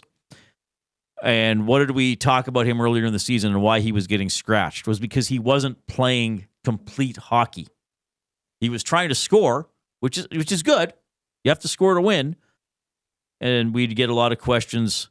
Why does Janmark not get scratched? Why does Connor Brown not get scratched? They're not scoring. And Skinner actually, has more goals than those guys. And we would discuss, and we said, well, we're not the coach, but we think that the coach doesn't like his all-around game. And sometimes Knobloch would allude, like he never came out and slammed Skinner, And we saw some comments from Buffalo media people who, well, he's kind of a freelance player. He doesn't really fit into a system. He kind of just goes out there and is creative. So I think we have seen some progress here from Jeff Skinner. Now, will there continue to be progress?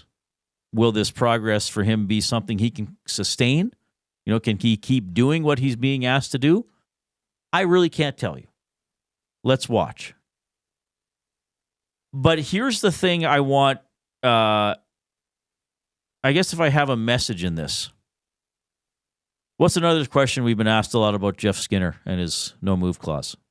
Will he remove it? Or yeah, it's true. Or I guess to be totally complete about it, we've even been asked, will they trade Jeff Skinner? And we always say, well, he has a no-move clause. And I've often said, I don't even want to go there because there's a no-move clause. So I just want everybody to remember this. And people are going to say, well, of course, Reid, we know this. But my response to that will be well, if you know it, you weren't acting like you knew it when you were interacting with us a lot of times. It's the job of Chris Knobloch and the coaching staff to use whatever tactics they can to get a player to be a productive member of the lineup. Get the most they can out of that player. So there were several occasions this year when Chris Knobloch thought the best way to do that was to bench Jeff Skinner, was to take him out of the lineup. Now, I want to be clear what I'm saying here. I'm not asking you to agree with Chris Knobloch. And I'm not saying that I'm going to defend everything the coach does, but I will tell you if a coach does something, I try to figure out why he's doing it. And then I still might disagree with it, but I try to figure out why he's doing it. So he's taking Skinner out of the lineup. He's playing players ahead of Jeff Skinner who aren't as offensively talented. So again, why is he doing that? Well, I guess we have to assume, whether he says it or not, that Chris Knobloch does not think he has as a positive effect overall on the game as these other players. And we've seen that some nights from Jeff Skinner's engagement in puck battles or lack of it or plus minus or things like that. So now Jeff Skinner has had some good back checks. He's had some better positioning. He appears to be a little more engaged. He gets to play with better offensive players, and he gets a couple of points. Now, I know people are going to say, well, he should have been up there all along. But I would say, well, he was up there earlier in the season, and he wasn't getting a lot of points, or he was getting his ice time reduced, because I think the coaches were looking at him and saying he's not doing what we want him to do. He's not performing as an overall hockey player to the level of other players. But now my comment is, and the thing I want to remember, it's not the job of Chris Knobloch to give up on Jeff Skinner on November 20th and say, screw this guy, I'm going to bench him. Okay? And I know that we have listeners, and I'm not going to say they're wrong because everybody can have their opinion, but I know we have listeners who felt that Chris Knobloch had doghoused Jeff Skinner and didn't like him and had blacklisted him and was never going to play him or never going to give him a chance. Well, now he's giving him a chance. So I think we have to credit Skinner for adapting, learning, bettering his behavior, so to speak. And I do think you also have to credit Knobloch and the coaching staff for trying tactics to get him to play better. So that's another thing why I sort of reject, well, just get him to trade is no move. He's doomed here. Knobloch hates him. Jackson and Bowman are idiots. Get this guy off the team. Get him free Jeff Skinner. But I'm like, no. He's on the team. Find a role for him. Yeah. Get him to play at a level that helps the team overall better. You know, it's never a finished process until you either win the Stanley Cup or you're eliminated from the playoffs. But even then, in terms of a player's overarching career, he's never a finished process. I mean, who knows? Maybe 5 years from now, Jeff Skinner is going to say, you know what? No one ever instructed me on how to be an all-around NHL player until Chris Knobloch and Glenn Gullitson or Paul Coffey or whoever really worked with me in Edmonton and told me, Jeff, you're talented. And we know you can score, but you're not going to be out there in as many situations as you'd like until you can do what Nuge learned to do and what Leon learned to do and what Connor, you know what I mean? Yes. So I'm not touting now Jeff Skinner as a complete turnaround, yada, yada, yada, this, and this. But that's why when people would ask me, you know, in the middle of December, well, do you think Jeff Skinner is going to be traded? I would say no, because it's not, even though people might look at a coach and say, well, he benched this guy, he doesn't like this guy. That is not, in my experience, that is not how coaches at the top of their profession are thinking.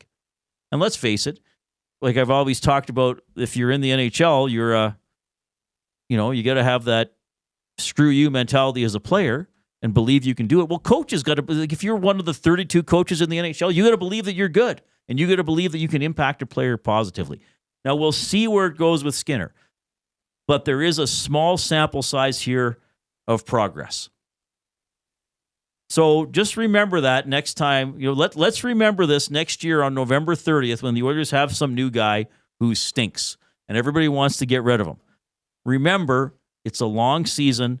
There's a process for the player to improve. There's a process for coaches to help the guy improve, and I think we're seeing that with Skinner. Would you say he's been the most polarizing player on the Oilers this year? No, because most people would agree that he hasn't been very good. No, but okay, maybe I worded that Skinner, incorrectly. Stewart, maybe. Yeah, tough town to be a Skinner. But there is the crowd of the side, and I was saying this earlier as well, is that it was perceived that he wasn't getting a fair shake or a fair shot as a top six forward. When he would come back into the game, he was playing in the bottom six. Now you look for the last two games in which he's been contributing on the score sheet. Right. Well, yeah, he's with the top six. So is this a bit of a chicken and an egg discussion? Which came first? That's fair. And that's fair. And I'm not denying that. I'm just presenting it from the angle from which I'm presenting. Hey, it's Jeff Skinner that is contributing the way he has, and it's very small sample size, is good for this team. Is great. And I'm glad to see Arvidsson snipe one. He was a little more under control last night, that goal, though, Reid, that Jeff Skinner scored last night was filthy. Right. For him to have the wherewithal, not just to put that puck on net, but then to drag it to his backhand and roof it, beautiful. And this is another thing I mean, I've seen people posting in the nasty chat that was it Paul Bissonnette went after Connor Bedard or something, which is I didn't hear or read those, so I'm sure somebody has something on it. Do you think Paul Bissonnette should be going after any? He can. Well, he's a commentator. He can do what he wants. Sure, but it's a weird optic. To me, I looked at watching Bedard last night. I saw a guy who's played 100 and whatever games is he at? I'm going to check his stats. I mean, to expect 19-year-old Connor Bedard, who's played 121 games and is minus 67 on a team that isn't great around him. I mean, they're still second last in the league, aren't they? Minus 67. Like to say, and again, I didn't see Bissonnette's comments, but we've seen this with younger players here too. And I know it's hard to be patient. Yes. I know it's hard to be patient. Now, luckily, with the Oilers being a good team, it's easier to be patient, perhaps, with a younger player. But what do you expect from Connor Bedard still in his second year on a lousy team that's playing from behind a lot of the time? Okay, he's gonna try to make a play and give the puck away, and then sometimes he's gonna make a play and set somebody up, and he might take a couple penalties because he gives the puck away and has to chase. But you're not sitting there and writing off Connor Bedard. He's gonna grow. He's gonna progress. Now Skinner's older. Skinner's in a different situation, but there's always time to develop and improve. And that's the jobs of the coach. The coaches want to do it. Really, deep down, the coaches want to help players get better.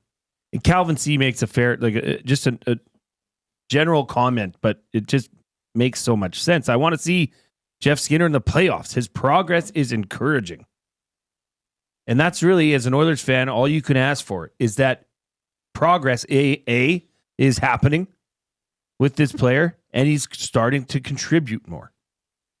Right? Yeah. It goes hand in hand. I don't see him being moved out of that top six role anytime soon if he continues this style of play. If he continues. And that's the big if. And we know that Knobloch, especially lately, is not afraid to change the line. It is almost getting a little humorous how often they change. Well, and I'm the first one to say they change all the time. They're really changing a lot. But listen, I know Knobloch listens to our show a lot. Please, just stay the course with Skinner. For now. He deserves it. He deserves to be up there. We'll dive into more on the Oilers. You can send us a message in the nasty chat. If you're on YouTube, click that thumbs up. We got a good total going. But if everybody just went in and clicked now, we're easily into word of the day territory, which is where we want to get. So quit delaying. Give us a click. Especially, I know sometimes people are leaving work around this time and they might transition from YouTube to the audio stream. So make sure you click on YouTube as well. You can email Reid at edmontonsportstalk.com. Well, somebody pointed out that Tom, there's an archer in the Dungeons and Dragons game, and Tom does a archery show, a bow hunting show. So it's all coming together. And you can text the River Cree inbox, 780-218-9999. River Cree Resort and Casino, home of the kitchen restaurant, all you can eat prime rib buffet for just $49.99 every Sunday from 4 to 10 p.m. Here's our prime rib, the Coop.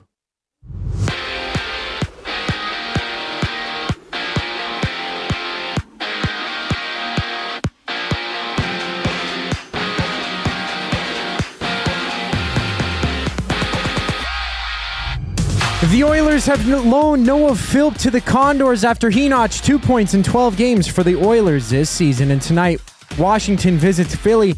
Canucks and Sharks drop the puck while the Lightning face the Senators, seeing 9 games around the NHL. And Shohei Ohtani's former interpreter, Ipe Mitsuhara, has been sentenced 4 years and 9 months in prison after he stole nearly $17 million from Shohei Ohtani's bank account.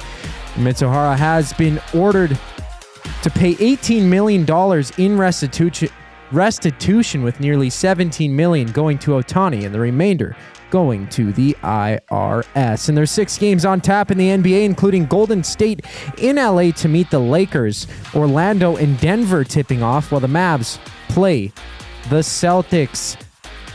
This sports update has been brought to you by Sit and Sleep. Transform your home at a fraction of the cost during Sit and Sleep's winter clearance event. For massive discounts on major sleep brands to unbeatable deals on Canadian-made custom furniture, Sit and Sleep's winter clearance event is a can't miss. Plus, enjoy free local white glove delivery and special financing offers to help you bring home the best.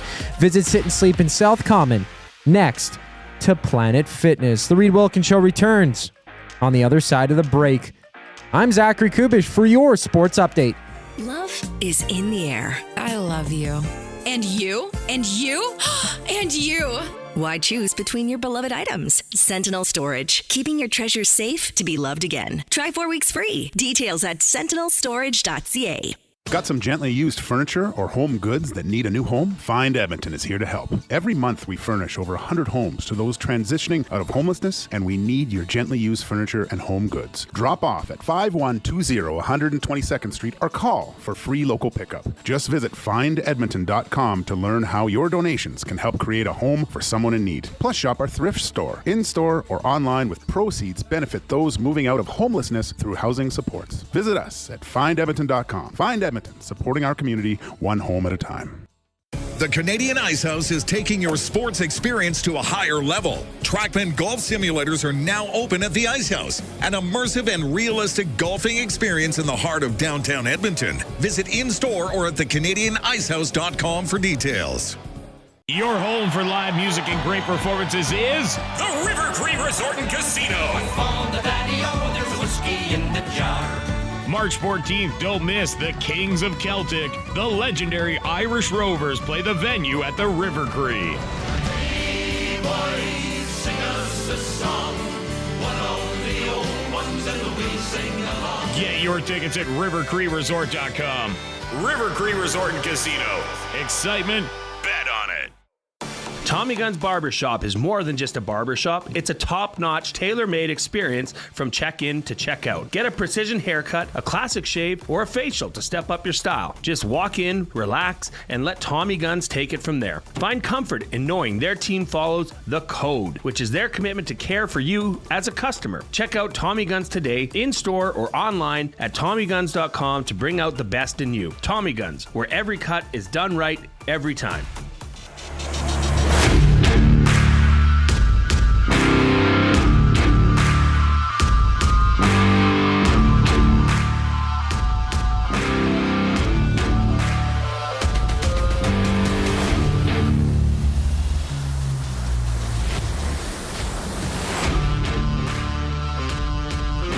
Okay, hope you're having a great afternoon. Oilers off today. Noah Philp has been sent to Bakersfield.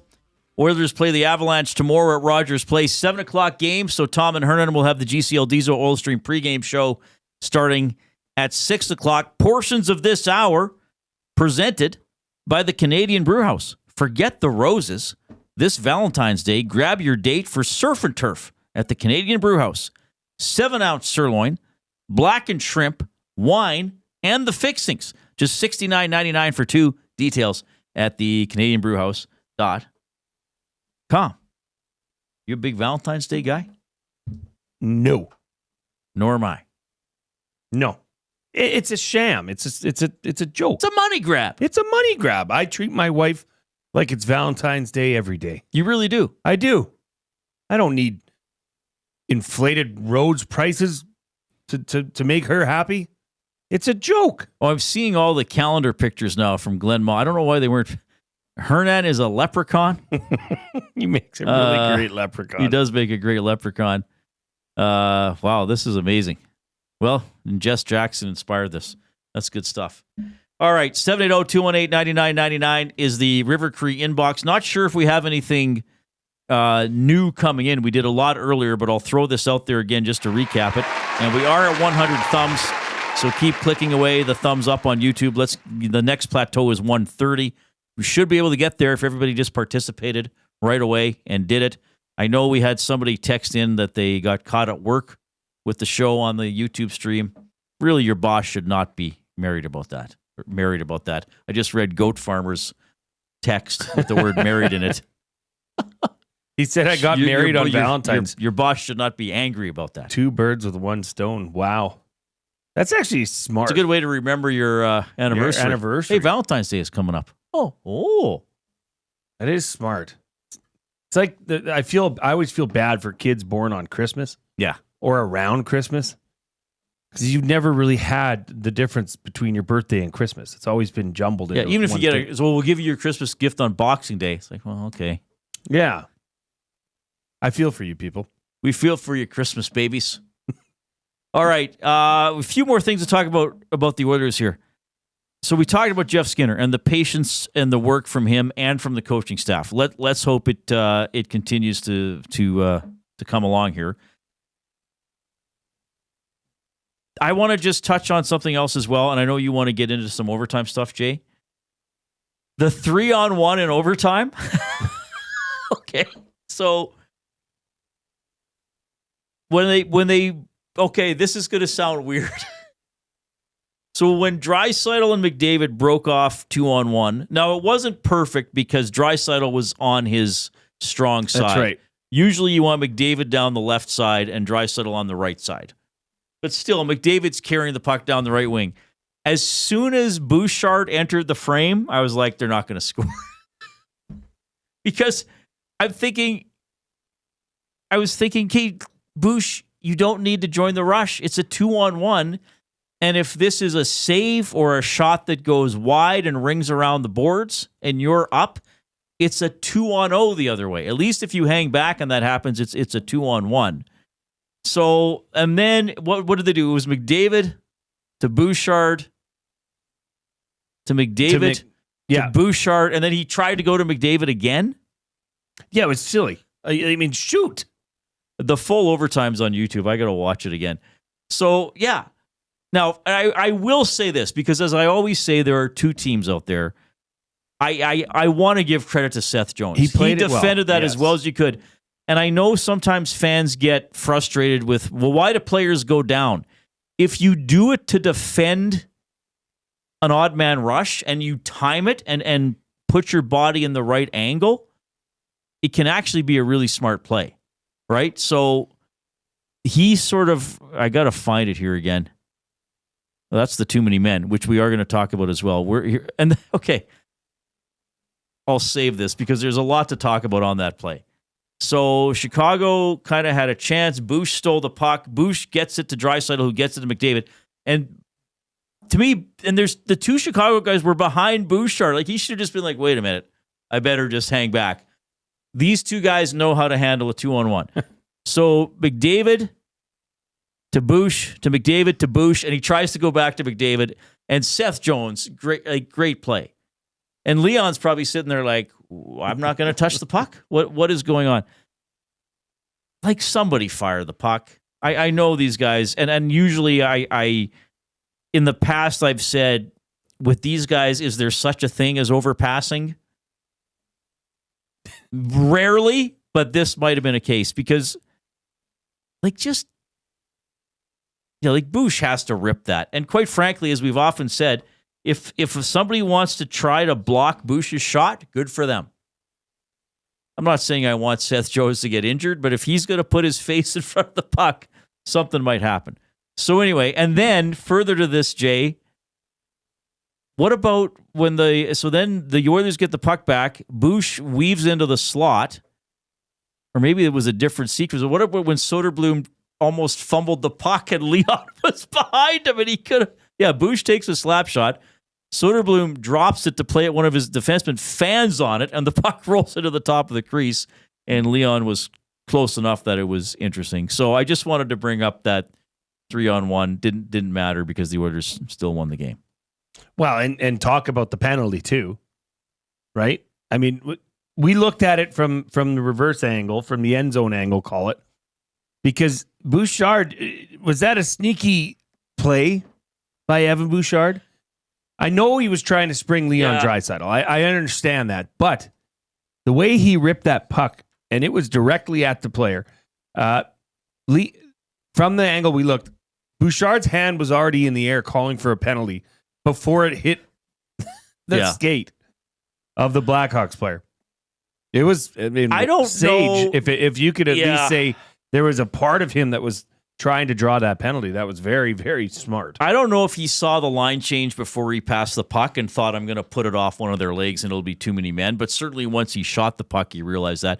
Or maybe he sort of half saw it and thought, I got nothing to lose. If I hit one of their guys, they're not going to get the puck cleanly, and it's too many men. And if I miss their guys, then Leon and Connor have another 2-on-1. And this time I won't be there to distract them to pass it to me. Well, and how about the resilience though on the game winner to Hyman? I mean, McDavid tried making that feed seconds earlier. Yeah, because he knew what was going on, and just a beautiful pass to Hyman. Yeah, tap in goal. I mean, that's the Zach Hyman goals that Oilers fans have learned to love. As difficult as the last 10 minutes of that game were. And even though they squandered a couple chances in overtime, and as the power play didn't, it's been almost 3 bad games for the special teams. Like, they did get a power play goal in St. Louis, right? Did they get one against Toronto? I don't think they did. But they've been scored on 4 straight times on the PK. And even though the power play was not good last night, when it was 4-on-3 in overtime, I thought this is not going to be stopped by Chicago. They will find a way. Either Bush is going to blast one in, or Leon's going to one-timer one, or Hyman's going to tap one in, or McDavid. Like, look at all the options I'm listing off just for that. So once they went on the 4-on-3. But I hand it to Chicago for fighting back. But 3-on-3 overtime, we've said this numerous times, and hopefully we're saying it for several years, is one of the best innovations the NHL ever had. Yes. Has ever done. And especially, Jay, with this Oilers team. It's unbelievable. Reid, if I was to tell you that the Oilers have been in 13 overtime games this year. Yep. How many points do you think out of a maximum of 26? I know this because I follow the team. But out of a maximum of 26 points. Yeah. In 13 overtime games, the Oilers have come away with 22 points of those 26. Yeah. That is simply amazing. Oddly enough, the Flyers have a pretty good track record of going to overtime. But they are far and away the most successful team when entering overtime. They come away with the most points. No question. Which you kind of would expect. They don't have a lot of games they've only had one game go to a shootout, right? I believe all of last season they did not have a shootout. So usually it ends in 3-on-3, and usually it ends in favor of the Oilers. And so you have 2 good face-off guys. You have a good offensive defenseman. Then if Ekholm has also played there and scored in overtime. Nurse has scored in overtime. You can put Nugent Hyman out there. Now Connor Brown added his name to the list the other night. So yeah, it's a pretty. Who else is good in overtime? Did you do the whole league or just the top few? No. So Philly is pretty good. Penguins not so much. But Edmonton and Philly have the most overtime wins. Yeah. And to be clear, Jay separated out overtime losses. Because sometimes when you look up the overtime losses, record, it includes the shootout games, but Jay separated those out. Matt Hyman says, Oilers celebrated a bit more after this OT win. Did they? Don't even get me going. Well, no, I want to get you going. Well, I don't want to feel like I'm nitpicking because we talked about this yesterday. But I just don't get it. Okay, forgive me. Please. Think of me here, nasties. I don't get it. Why the machismo and the bravado to say, I get the adage, been there, done that. But this is a big win. This is a game winner from your guy, Zach Hyman, who's looking around for a hug from anybody, and nobody's there. Right. I don't get it. It's okay to show emotion. I don't know if it's on purpose or if Connor McDavid is still really sick and he's just like, get me the hell out of here. I don't know. It's just an annoyance. I know Gager talked about this. He and Hernan talked about this as well. We talked about it yesterday because especially with the Connor Brown one, that was really subdued. Yeah. And I know, yes, you expect to score in overtime, but it was almost like they were reluctant to even touch gloves. Oh, yeah. Okay, good, Zach. Okay, let's go. Yeah. Time to get on the team playing. Let's go. Weird. It was weird. I just have never seen that. I get if you're scoring a goal, your team's down 5-1 and you score goal number 2. Yeah, don't celebrate. I understand that. You don't deserve to. Right. You stink tonight. You just won a game in overtime. I don't know. Okay, continue to give us the thumbs up if you're in the Nasty Chat on YouTube. Really appreciate you taking in the show there. Also, hello to you if you're on iHeartRadio or the TuneIn app, or if you're on EdmontonSportsTalk.com. If you're in the future on a podcast, thanks for subscribing to the podcast. Hello, Sign up for all our shows. Another great way to make sure that you get our great programming every day here on Edmonton Sports Talk. Jay and I are coming to you from the James H. Brown studio. James H. Brown Personal Injury Law Firm, the heavy hitters of injury law with over 200 years of experience. James H. Brown will get you the settlement you deserve. JamesHBrown.com is the website. Book your private consultation today. We're going to dive into the afternoon debate after the Coob and his sports update.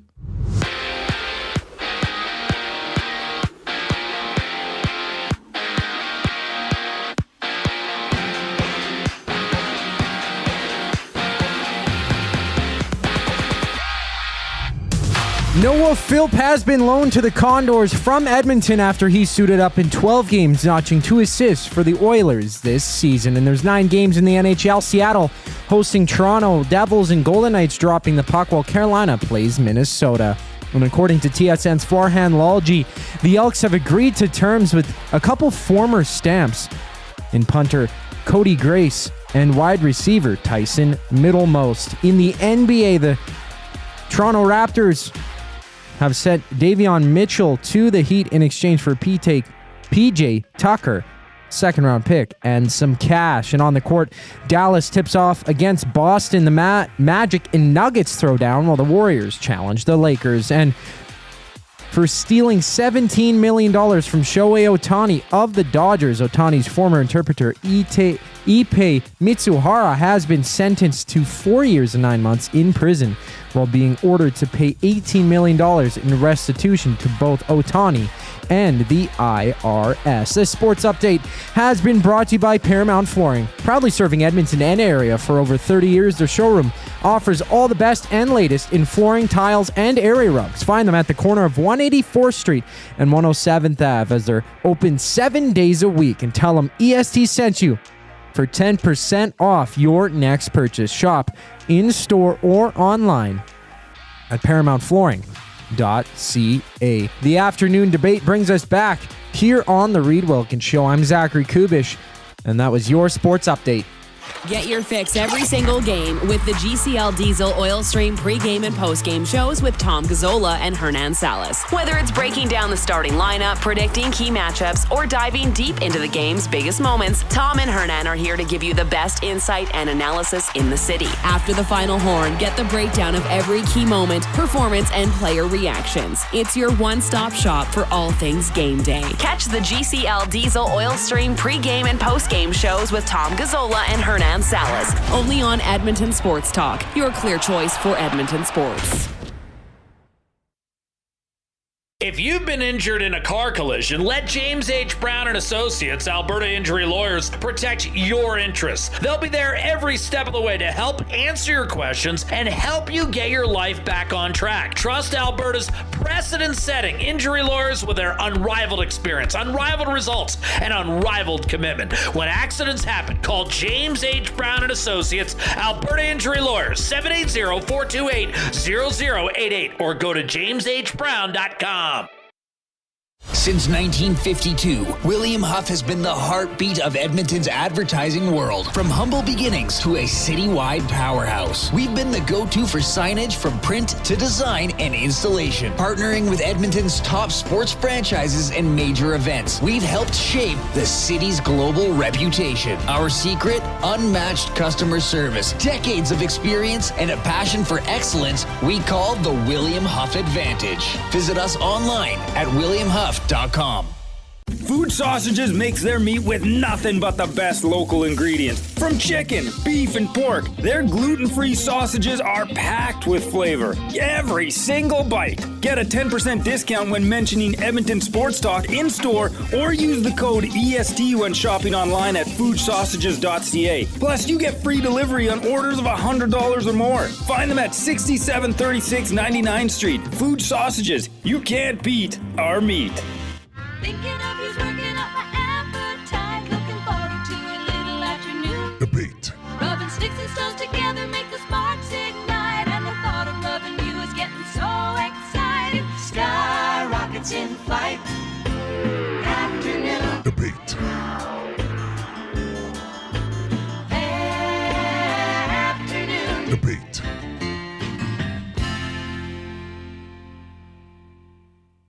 Goob, great job on the remix there of the afternoon debate. We appreciate it.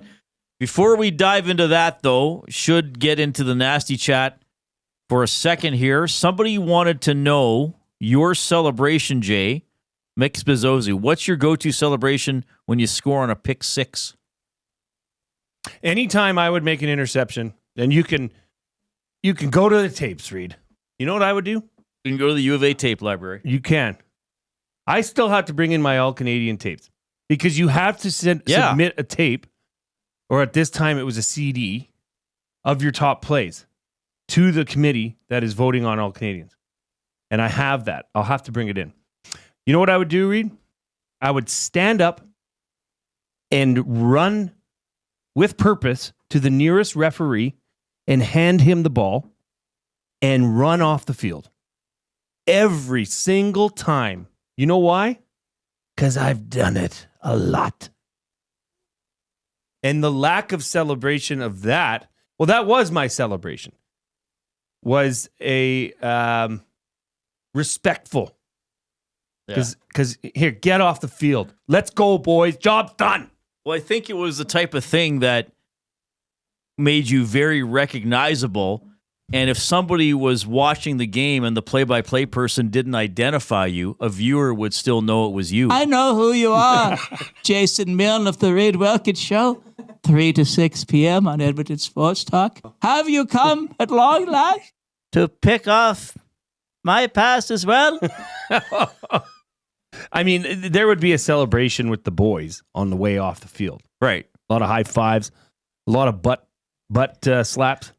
Oh, yeah, we get a lot of those. A lot of butt slaps. There's not enough butt slaps around this lot. No, this office. In fact, there's none. Oh, behave.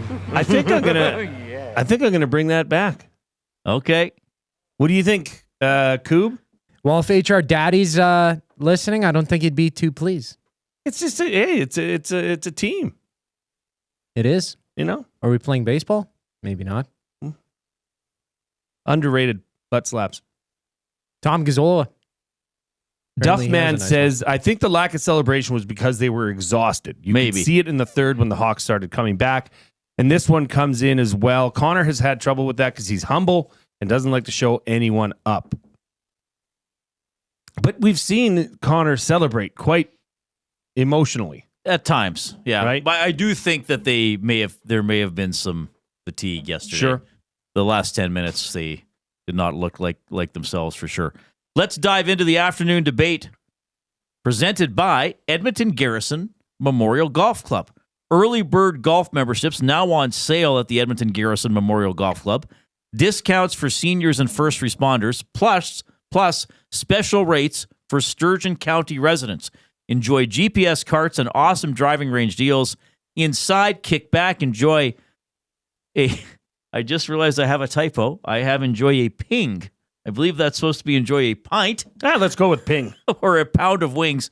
Though I would say this, it should be a pint and a pound of wings. Why limit yourself? Why limit? In their full bar and restaurant. For more info, visit egmgolf.com. Enjoy a pint and a pound of wings, Edmonton Garrison Memorial Golf Club. Glad we're talking about the golf aspect. I know people are probably like, it's only -7 according to my phone. It's warming up, baby. But it's almost March. It's March next month. If we're lucky, are we golfing at the end of March? Okay, maybe not. Maybe not.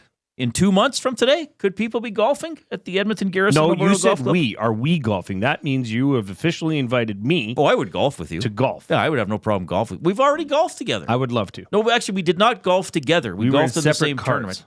I am not good. I was at the point when I was golfing more regularly where I was like respectably okay, where people would see me and be like, "Oh, this guy's moderately competent." Yeah. And now I'm bad again. I'm okay. I don't do it You're enough. a natural athlete. I can't expect much more out of my game because I don't play often.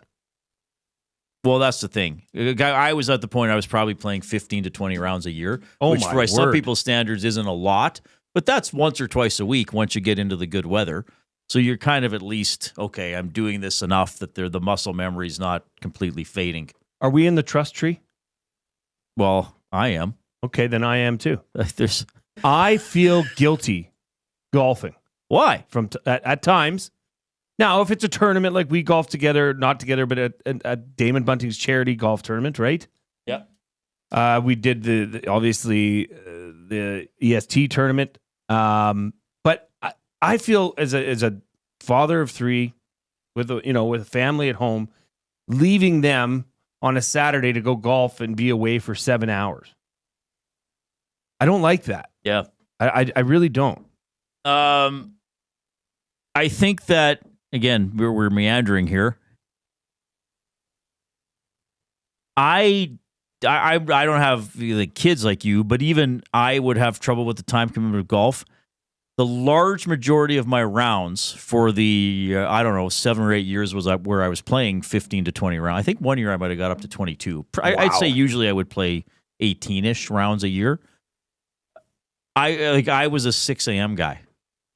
Because Beautiful. my buddy, because I was doing inside sports, so I didn't have to. And with they would be in the Oilers off season, so I didn't have to be anywhere in the morning.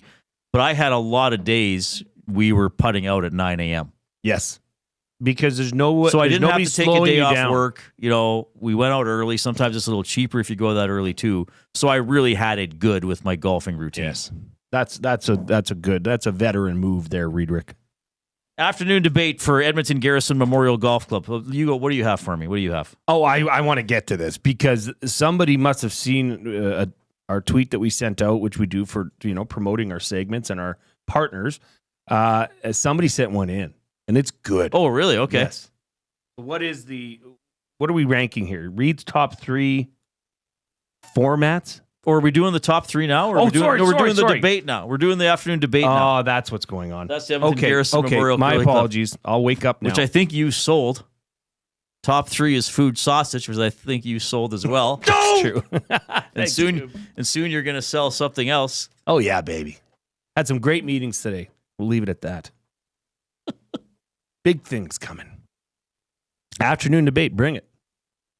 Well, you want to go? Okay. I've been talking too much. No, don't say that. Taylor Swift now has her own section on the parlays and props for the Super Bowl. Okay. I want your reaction from these, and I want you to tell me what you think. So you want my opinion on if I would bet on it or just anything? What you would bet on. Puke out what I have to say. What you would bet on. What I would bet on. Do I have to say whether if I think it's a stupid category or not? Yes. Oh, please. Okay. I mean, you can say the whole idea is I can do whatever I want pretty Yes. much. Okay. Okay, so right now I'm on CoolBet's site. There's 1, 2, 3, 4, 5, 6, 7, 8 specific Taylor Swift props. Okay. For the Super Bowl. Quarter of the game, Taylor Swift is first shown live on the Fox broadcast. Now, obviously... Oh, wow. Well, it probably depends whether... I would say to play it safe, I'll say second quarter. Well, that would be good. I mean, the odds are suggesting that she will show up in the first quarter because it's minus 588, which is not good. Okay. Means you'd have to bet $588 to win 100. To win 100, okay. Okay. We talked about this earlier. Travis Kelce to propose to Taylor Swift on the field after the game. Yeah, that shouldn't even be a bet. It's not going to happen. Okay. They would never do that. Reid, both these people live in the limelight. Yeah, I know, but I don't think that they would want that much. I think because then some people are going to remember the game for that as opposed to a potential Chiefs three-peat. First to happen. A, any team scores a touchdown. Or B, Taylor Swift gets shown on the broadcast. Oh, the touchdown for sure. Okay. I don't think... I think they're conscious of how off... Well, but here's the problem, though. Before kickoff, they may do a montage of celebrities in the crowd. But then I think they will wait until Kelsey scores or makes a big play. So essentially, if she was shown even in the pregame... Would that count? This would count. I would imagine. First to happen. It's during the broadcast. So the Fox broadcast. So during the game, Alec, is it after kickoff or no? It does not stipulate. Okay, I don't know then. The main color of Taylor Swift's top. Oh, jeez. At the Super Bowl. But could she not bet on that herself and then wear that color top? If she needed the money, she could. That's what I've often wondered. That's like people that are a part of these crazy props. Like if I was, let's say, the Philadelphia water boy, you're damn right I'm making sure that Gatorade's purple and I'm putting the mortgage on it. Right? Yeah. Yeah, why not? They'd still have to go win the game. Why not? Will Taylor Swift be shown on the Fox broadcast during the national anthem? No. I'd say that's a definite no. Oh, then again, I don't know. Will Taylor Swift be wearing a Travis Kelce jersey during the game? Has she ever done that? Are there any questions about if we're going to see Zach Collaros on the broadcast? That's what I want. That's what I want to get. Well, don't laugh, Coob. He's been in the box. I know, but it's just funny though. I'd sooner bet on what Zach Collaros is wearing. I should make my own props. If I contacted CoolBet, would they make some Zach Collaros prop bets? They would. Is he going again? Kelsey got asked about him on Media Day. Interesting. Maybe we should try and see if they can throw that in here. Zach Collaros would have his own little thing. Super Bowl MVP to mention Taylor Swift in speech. Hard no. Won't happen. Taylor Swift to be shown live. I got to be betting on these as I'm doing on Fox broadcast immediately after Travis what scores a touchdown. Hard yes. Well, it doesn't say what it is. It just says immediately after Travis. Oh, immediately after Travis Kelce's first reception. Ooh, see, I don't know for sure. I think it depends how long into the game it takes him to get a reception and how significant the reception is. That's a real teaser. If his first reception's a 40-yarder, even not for a touchdown, yeah, then probably. Main color of Tom Brady's tie. Is this Burkhart and Brady doing the game? Yes. Is this Burkhart's first play-by-play? Maybe. Of the Super Bowl? I like him. So do I. I think Kevin Burkhardt is good. great. Yeah, I think he's very good. Tom Brady, I know everybody's been poo-pooing on him. I may have once myself as well. He's, I don't really care. I think he improved a lot over the course of the season to the point where by the end of the year, I thought to myself, he's good. So thanks to Wikipedia, play-by-play in color for each Super Bowl, it is Burkhart and Brady. Oh, Burkhart did 2 years ago. Did he? Yep. Or no. Oh, this is a good one. Tom Brady's Super Bowl highlights shown during Fox broadcast. Burkhart and Greg Olsen did the last Chiefs over Eagles game. Greg Olsen's the current GOAT for me. I feel. Okay. First touchdown celebration theme. This could be fun. A dance move or routine. Acrobatics. High knee run. I don't know what that means. Well, it's like the high knee run. Who does that? I would. That's how I goof around, celebrate in the bullpen. An athlete tribute? What the heck's that mean? They pose like Carl Lewis. I don't know. They do a celebration of a former athlete.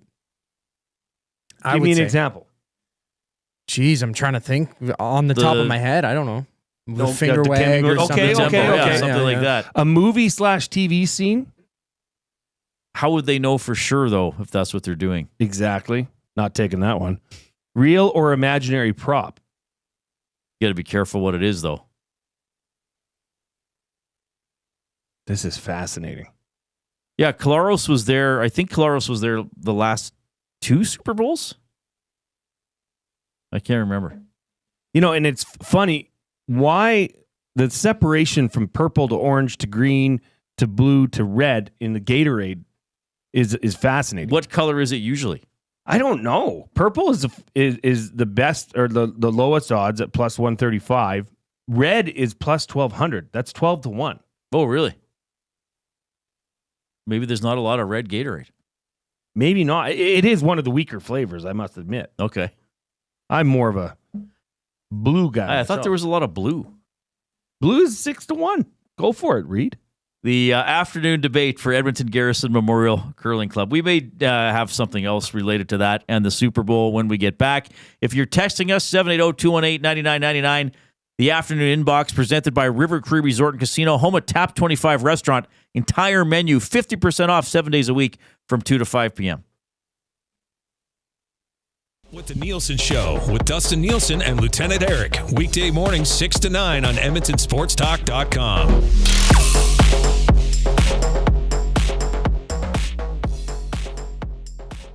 You've always known GCL Diesel as the experts in diesel fuel systems. But did you know that GCL is also your source for turbochargers and turbo repair? As a turbo supplier for Garrett, Borg Warner, and Holset, GCL can provide genuine original equipment turbos at wholesale prices. Whether it's diesel, gas, natural gas, or performance, we can provide you with the turbo or custom repair you require. Turbo questions? We've got turbo answers. Visit us in the West End or online at GCLDiesel.com. GCL Diesel, turbochargers, understood. You want the heavy hitters on your team, both on and off the ice. If you've been injured in a car accident, call the heavy hitters of injury law. James H. Brown and Associates, Alberta Injury Lawyers. With over 200 years of combined injury law experience, their precedent-setting lawyers are ready to help. Locally owned and proud Edmonton Oilers fans, James H. Brown and Associates wants to support you with their unrivaled experience, unrivaled results, and unrivaled commitment. When accidents happen, head to jameshbrown.com. Looking for quality building materials and friendly advice? Visit us at Windsor Plywood Leduc, family owned and locally run since 1993. From interior materials for doors, flooring, baseboards, and all the finishing touches to all you need for your outdoor projects like cedar lumber for decks and fences, plus all the plywood you'd need. Our full-time on-staff carpenter can help with anything odd-sized or custom, and from domestic hardwoods to exotic selections, we've got you covered. And if we don't have it, we'll track it down for you. Windsor Plywood Leduc. We're the experts you need to know. Love is in the air. I love you. And you? And you? And you! Why choose between your beloved items? Sentinel Storage, keeping your treasures safe to be loved again. Try 4 weeks free. Details at sentinelstorage.ca.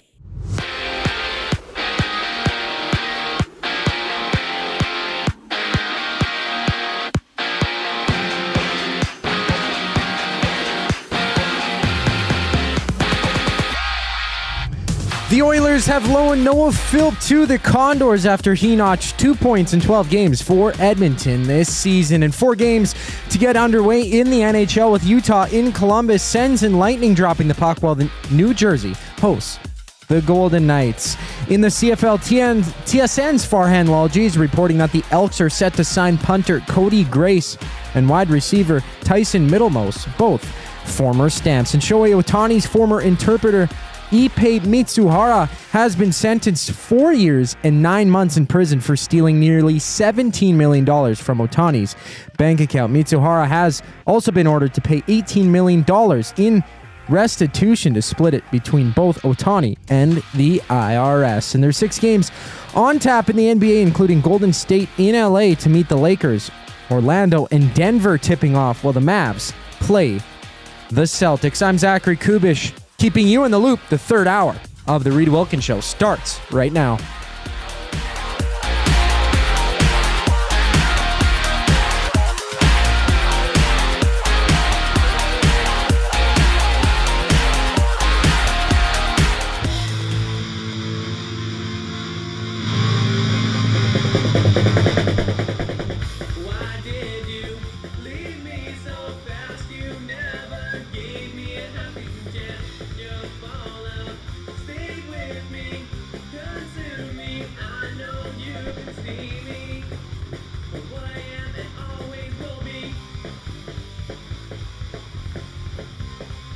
Is this Fallout? Yeah. Fallout by North Shore? So this was on the Brody album and the North Shore album. You know all the words, eh? Of course I do. That's awesome. Stay with me. Jay Milne, lead singer. What a world we live in. That you could sing in a band. Pretty incredible. Oh, you know what we got? Got a limerick. Hey. From the Big Uke. Read it at EdmontonSportsTalk.com. Sleepy win last night in Chi-Town. Oilers fans left without a frown. Swifty bets, flyover jets. What's scarier, persnickety coo or a clown? Wow, he's good. He is so good. Keep it up, Coob. I had one come in myself. Nice. I don't know who it was from. I didn't mention that or mark it. In Edmonton, sports talk is bold, where Oilers fans cheer through the cold. With hockey, their passion, debates never ration. Through blizzards, their hot takes unfold. Very good. Pretty good. That's from Anonymous? I believe it was from Anonymous. Anonymous. That's pretty good. Thanks for joining us this afternoon. Oilers game day tomorrow. They did not skate today. Day off. Noah Phillips sent to Bakersfield, as you've heard the Coob mention in his sports updates. Avalanche in town tomorrow night, 7 o'clock game. So Tom Gazzola and Hernan Salas will have the GCL Diesel Oil Stream pregame show at 6. They will then reconnect after the game for the postgame show. Excellent work by my colleagues. We are over 130 thumbs on YouTube, so we will have a word of the day later. Let's get to 150 so we get words of the day, which is rewarding for everybody. Aye, aye, Captain. We also have our game of the night for Playmore Tables and Games. Playmore Tables and Games. From ping pong and pool tables to darts and dome hockey, plus all the classic arcade action you could ask for, visit Canada's Game Room experts. Locations in Edmonton and Calgary are online at playmoregames.ca. Playmore Tables and Games. That's so good. So good. That is so good. My game of the night, I will pick a couple. I will go with Vegas at New Jersey. Vegas, 4 points back of the Oilers for first in the Pacific Division. How about that, eh? Oilers are 4 points clear. So we'll see if Vegas can close that gap tonight. I'll also identify Toronto at Seattle as a game of the night. Anthony Stolarz returns for the Leafs. He's been out a couple of months. Well, I got to go to the hardwood. Or the hard court, as some say. Yeah. Got to go with Sacramento Kings visiting the Portland Trailblazers. Western Conference showdown in which nobody in Edmonton cares about. But I will. Why is it your game of the night then? Because it's a late game. I like the late games. Oh, I like having sports on at night. You like settling in, watching the second half of a late game? Yes, and my mother-in-law, bless her soul, she loves the NBA. Like, oh, nice. It's on. NBA TV is on in our house. I have to sometimes when I get home from work say, "Hey, Mom, sorry, I got to put the Oilers game on." Oh, wow. You only have one TV? Yeah. What are you, Mr. TVs? I have more than one TV in How many home. TVs do you have? You want me to answer that honestly? Honestly. 4. What? Yes. I do have a second TV. It just doesn't have a receiver. Oh, okay. Well, So now it's you in don't the actually, basement. and now you don't need to put the cable into cable. That's right. It doesn't need to go into the wall anymore. I just bring our Apple TV box downstairs and plug it into that TV if the girls want to have a movie night down there. Oh, okay. Because we have a wood-burning fireplace down there.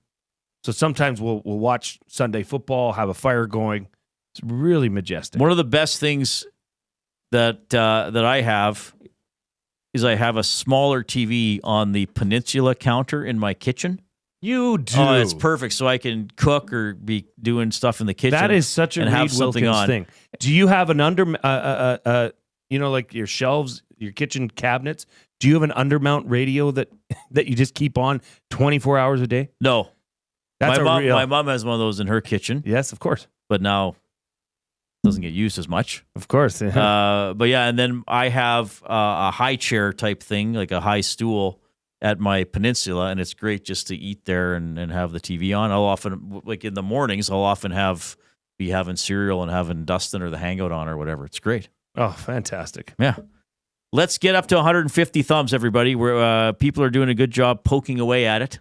Let's get to 150 as quickly as possible so we get a double word of the day before we sign off at 6 o'clock. Thanks a lot for listening to the show, watching the show if you're on YouTube as well, participating in another fun day with audience interaction. I think we're going to get some here as well. It's our top 3 for food sausages, the best sausages you will ever eat, locally made, packed full of flavor. Order online or visit them in-store, 6736 99th Street. Take advantage of their EST discount.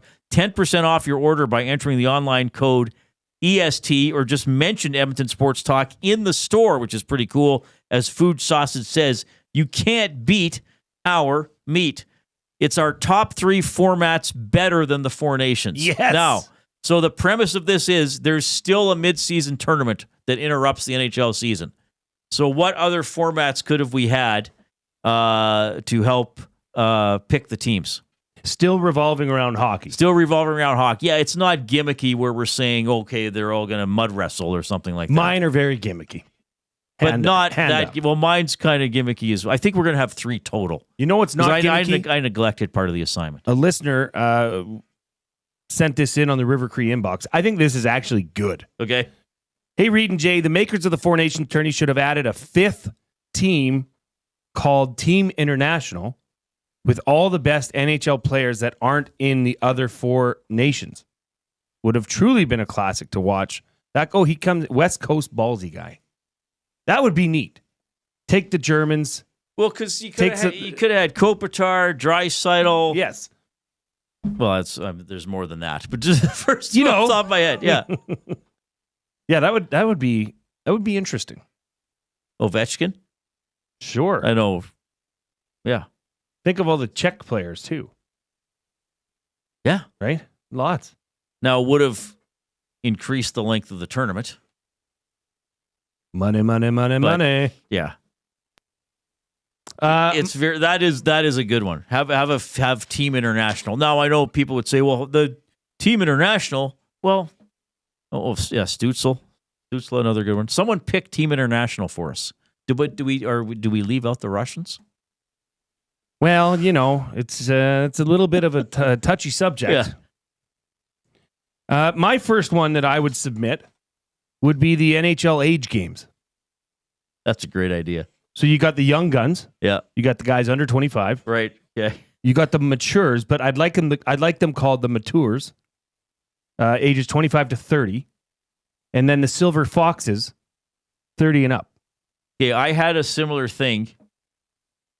My age, that's amazing. I had age games as too, but I went under 23, then 24 to 28, then 28 to 32, and then 33 plus. That's great minds. So you'd have 4 teams. You'd have a 4-team tournament. Yeah, and those would be we would not worry about nationalities. These formats would actually include more of the game's greatest players, like again Leon Draisaitl. Yes, absolutely. And there would be a proper team for Brad Marchand, the old guy, the Silver Foxes. So what would we name all the teams? Did you name them all? The young guns, the young guns, the matures, the matures. No, matures. Sorry. And then the Silver Foxes. That's only 3. Yeah, it would be a round robin tournament. And then it would just come down to goals for and against. You'd only have a 3-game tournament? No, they'd each play each other once, and then whoever had the best goals for and against. Right, but wins. you only have 3 teams. Yeah, and then it would just be a final. Oh, then the top 2 teams would play again, so it'd be a little quicker. Oh, yeah. I still went with 4 teams. Yeah. Let's get this thing done. That's interesting that you had pretty much the same thing. Yeah, but I went U23, 24 to 28, 28 to 32, and then over 32.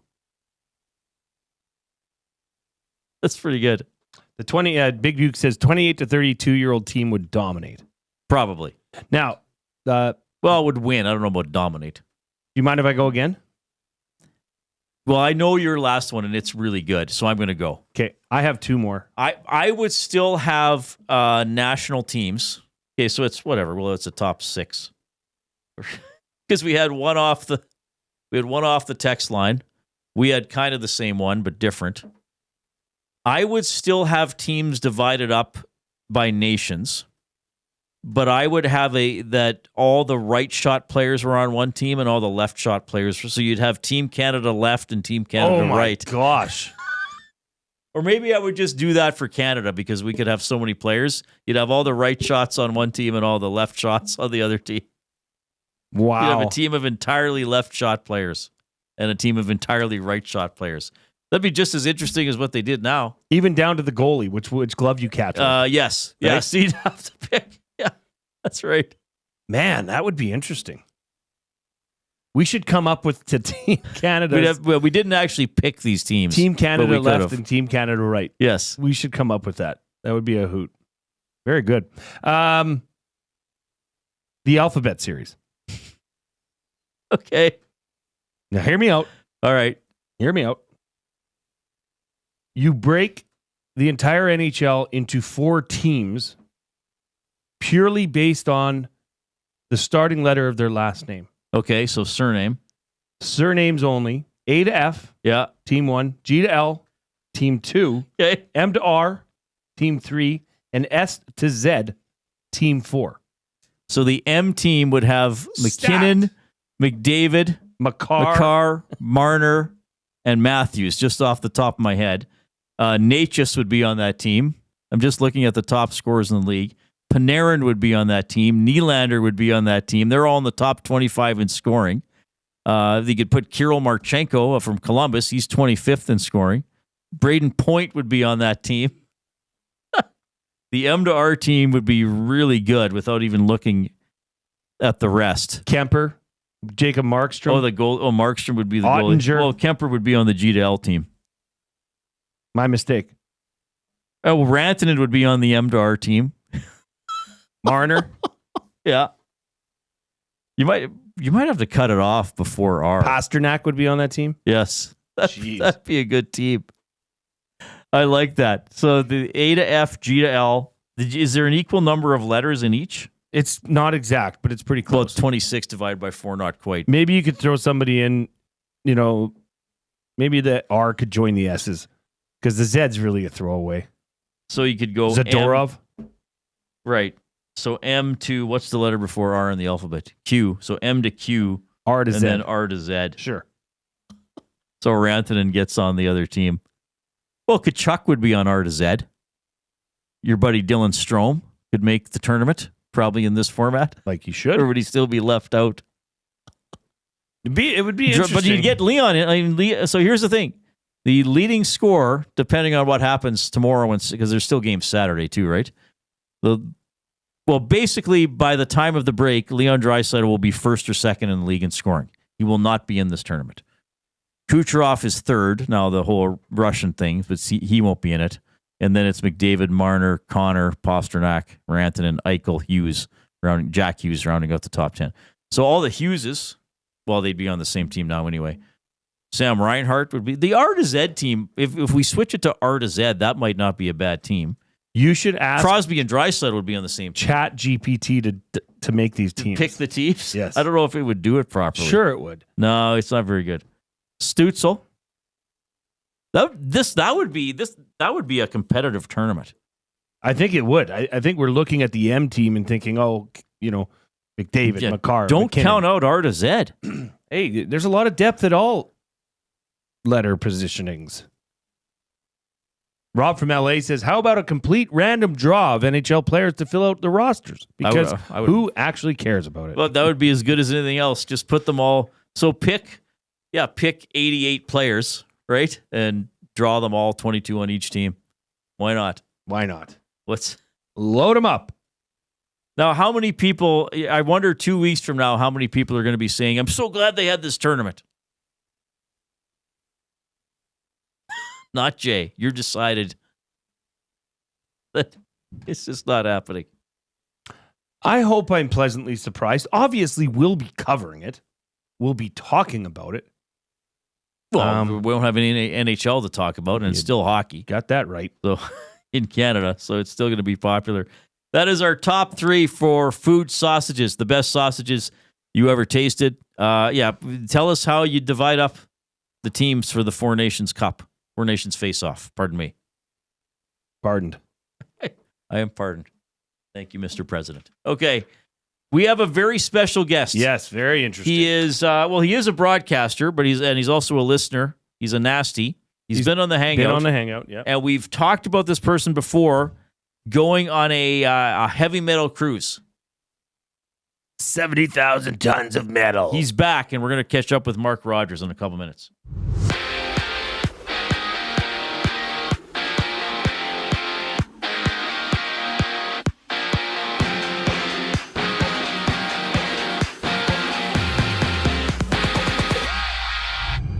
Noah Philp has been loaned to the Condors from Edmonton after he suited up in 12 games, notching 2 assists for the Oilers this year. And right now in the NHL, 4 games are scoreless, having the Caps and Flyers battling, Golden Knights and Devils on the ice, while Ottawa and Tampa Bay showdown. All of those games are early in the first. Later, Colorado and Calgary drop the puck. Toronto plays Seattle, and the Panthers meet the Blues. And according to TSN's Farhan Lalji, the Elks have agreed to terms with a couple former Stamps, punter Cody Grace and wide receiver Tyson Middlemost. And on the court, Dallas tips off against Boston. The Magic and Nuggets throwdown while the Warriors challenge the Lakers. And in baseball, Shohei Ohtani's former interpreter Ippei Mitsuhara has been sentenced 4 years, 9 months in prison for stealing nearly $17 million from Ohtani's bank account. Mitsuhara has also been ordered to pay $18 million in restitution to split between both Ohtani and the IRS. This sports update is sponsored by Advantage Sports Medicine and Physiotherapy. Get treated like a pro with their highly skilled crew.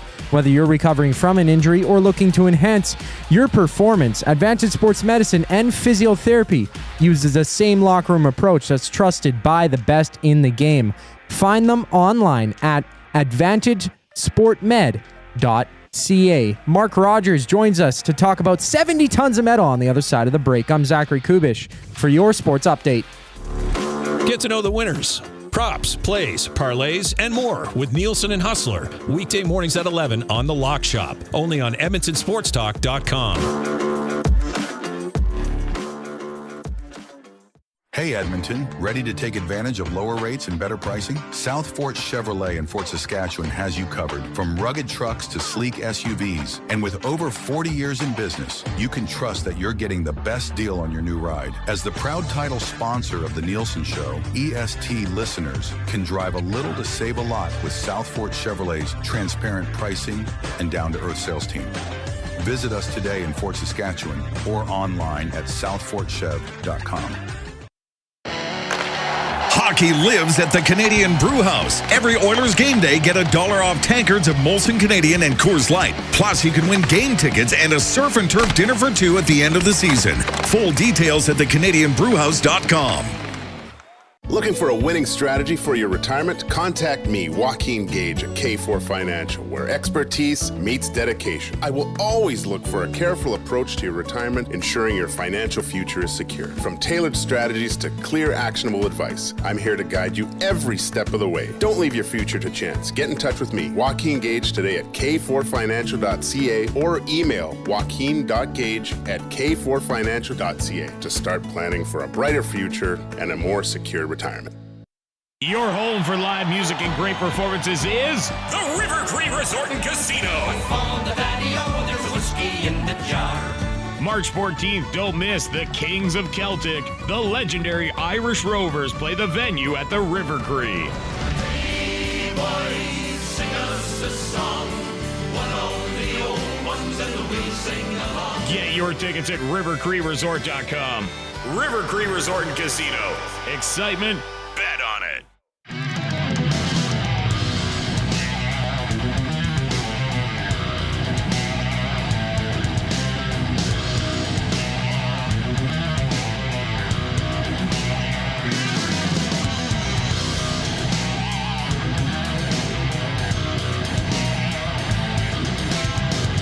Good afternoon from the James H. Brown studio. James H. Brown Personal Injury Law Firm, the heavy hitters of injury law. With over 200 years of experience, James H. Brown will get you the settlement you deserve. Visit them online, jameshbrown.com. Book your private consultation today. We are with you until 6 o'clock here on Edmonton Sports Talk, along with Jay Milne. I'm Reid Wilkins. Thanks for checking out the show. If you're streaming on audio through TuneIn or iHeartRadio or through our website, edmontonsportstalk.com. Remember to follow us on Twitter at YEG Sports Talk. We've got an Instagram account as well. My dunks may or may not appear there on a daily basis. And if you're in on YouTube, click the thumbs up. We are tantalizingly close to 150. Just need a bit of a rally here from you nasties to get us to 150, and then that's double word of the day territory. Well, sometimes you don't have to look very far for a great guest. This guy is a nasty. He is a listener to the show. He texted us, months ago, weeks ago anyway, about an adventure he was going to be having, and he is now back from that adventure and will tell us the tales. It is Mark Rogers checking in. Mark, you're on with Jay and Reid. How are you doing? Hi, I'm good, guys. How are you? Well, great audio quality. You must know your radio. Yeah, I got a little funky little spot here. That's awesome. Okay, I'm not going to ask a specific question. I just tell us remind everybody where you went, and then sum it up as best you can. So it's 70,000 tons of metal out of 4 or 5 day cruise, 60 bands. Just go straight. Basically, you leave on the Thursday and you come back on the Monday. We sailed around Jamaica. So I tried to connect with you guys on that Friday, and half an hour after that, I was in my room getting sick, seasick, because the boat was just starting to go and I met somebody, Kelly from Mississauga, was in the lobby of the hotel before the cruise, and she welcomed me so warmly. And she was saying, as an experienced cruiser, that was one of the bumpiest that they'd had felt it. So I didn't feel so bad, but I was getting sick, meters away from a band meet and greet. So it was actually pretty bad. That part of it was pretty bad, but I ended up seeing 34 bands. So I would consider that seeing at least 15 minutes of the set. So that's Ex Deo there. I've been saying their name wrong for some time, which is fine. Their new record is pretty good. So I'm preparing to do a volunteer radio show tomorrow morning on CJSR, and I'll play some of the bands. But Sepultura was the last band on the Sunday night, but it goes till I saw Striker, local band that on the first night, I guess technically second day on the Friday at 4:30 a.m. And I had my Oiler hat on, and I talked to Dan, the lead singer, after, and he was like, it was pretty cool to see an Edmonton Oilers hat in the crowd at 4:30 in the morning, in the middle of the Atlantic Ocean. Okay, so it's a 5-day cruise, and there's 6. So is there just a room that's nonstop music then? Yeah, so they had 3. I got the schedule here. They had 4 stages. So the pool deck stage is the top one, and that's the outdoor one. I think those are the first photos there you saw. And then the Royal Theater was the next one up, is sort of size wise, and it's a legit 500 at least. And then there's a Studio B, which is actually an ice rink that they just put wood down on, because they normally do ice skating shows during regular cruises. And then there was a Star Lounge, which was, you could not see the band unless you were in the front row. So I saw bands, but I saw the tops of their heads, and Stryker played their second set. So everybody plays 2 sets. Oh. And so I got sick at 9:00 on Friday night it was, and then just in enough time for 2:30 a.m. I saw Unleash the Archers on the pool deck stage, which is the big stage. And it was unreal. They played Stan Rogers and their version of Northwest Passage, and it was so sweet. I had my Canadian flag, and I was waving it and crying, basically. It was pretty sweet. I have so many questions. I don't know how to harness this into, one segment here. But okay, first question is, when you go to your quarters and you go to sleep, is it just music in the background, loud music? Is it hard to sleep? Yeah. So I had a roommate, no idea who it was. His name was Bryce. He's from Chicago, and I ran into him 4 or 5 times in the room, maybe once a day. I made it longer than he did the first night. I came in at 5:30 or 6 a.m. Oh. Yeah. So that was after seeing 11 bands, and he was like, I saw 10, and I was like, I only got one more than you did. And so the first I got in at 6 and there's a sort of a trade event. So everybody brings little knickknacks and trades them. So like stickers, just little freebies. And so I had some stickers for my volunteer show made, and thanks to Tammy, All Metal Tammy, who made those for me. So I was going to get up and for 9 o'clock to go trade with these knickknacks, right?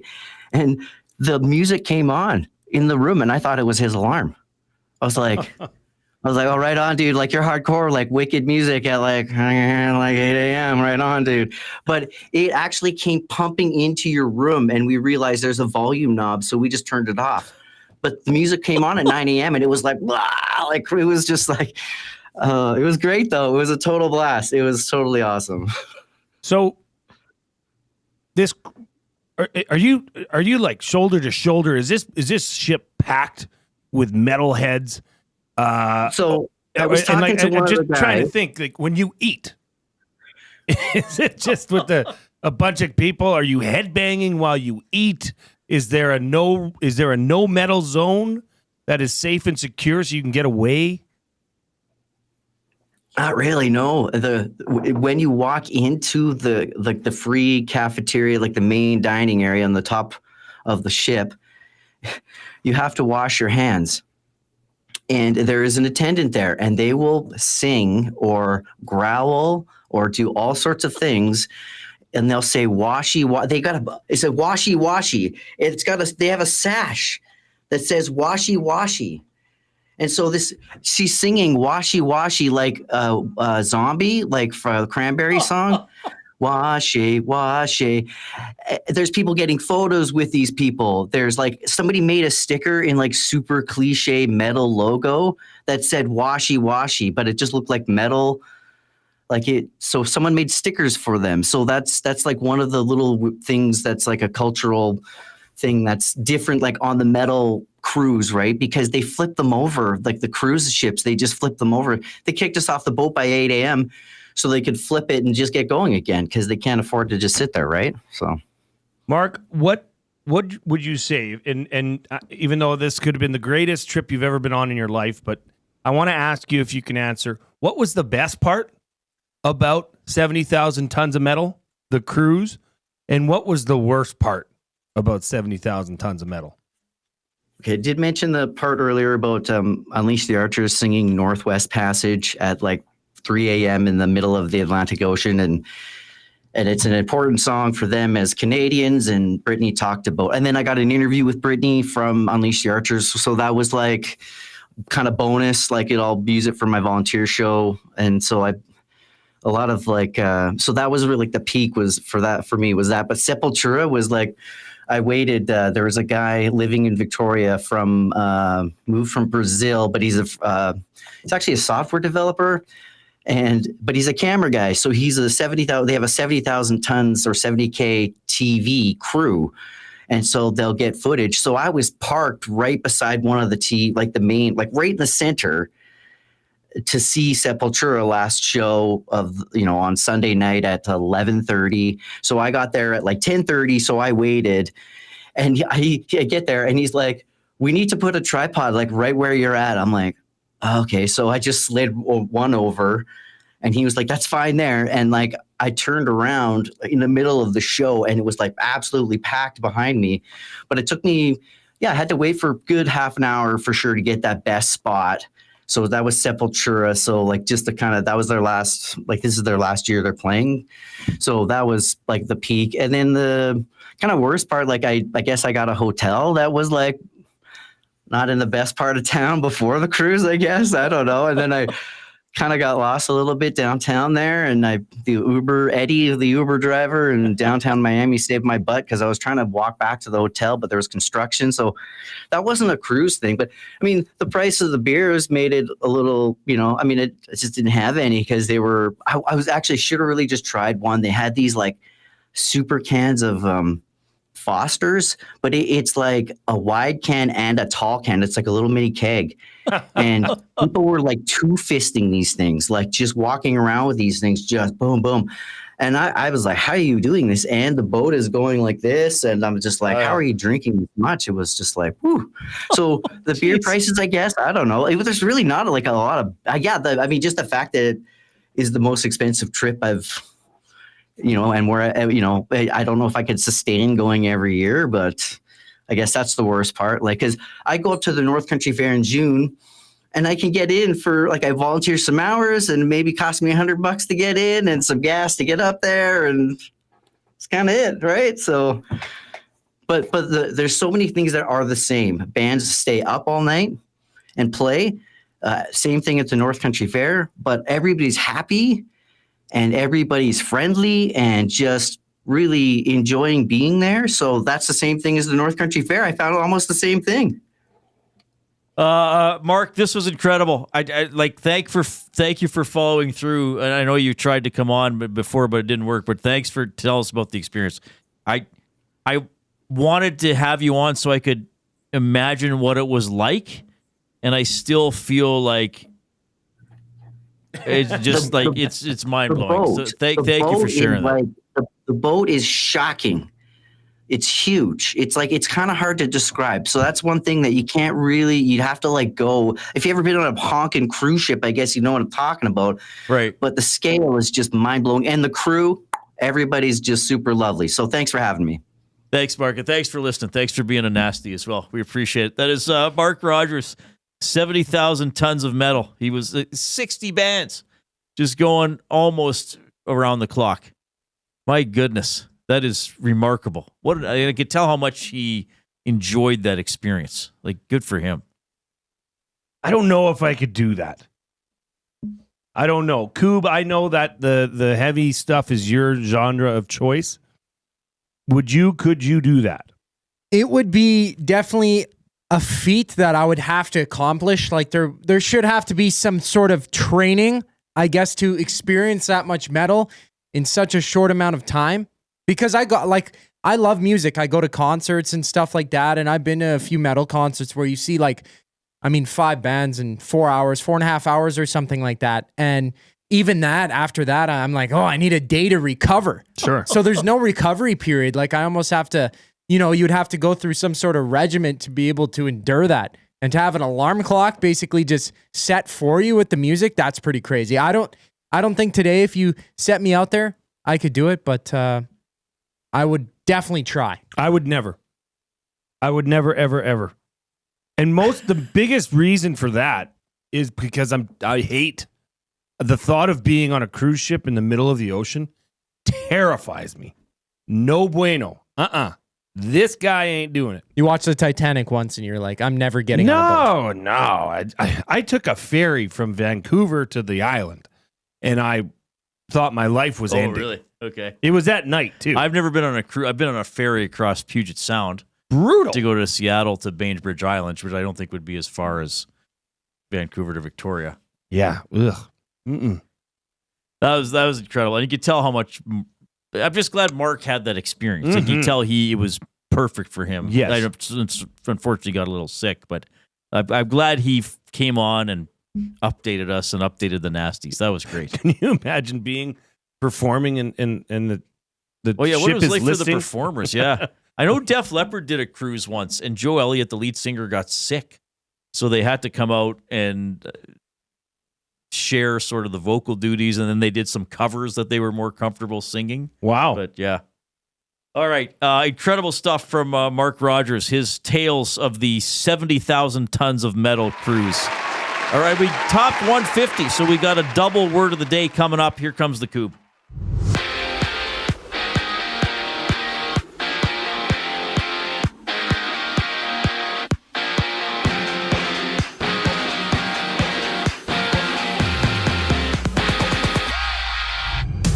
Noah Philp is off to Bakersfield as he's been loaned to the Condors from the Oilers after recording 2 assists in 12 games this season. And 4 games are live in the NHL with the Lightning up 1-0 on the Senators midway through the first. And about 5 minutes left in the first frame sees Utah down 1-0 against the Blue Jackets. And 2 other games are live as well, both scoreless.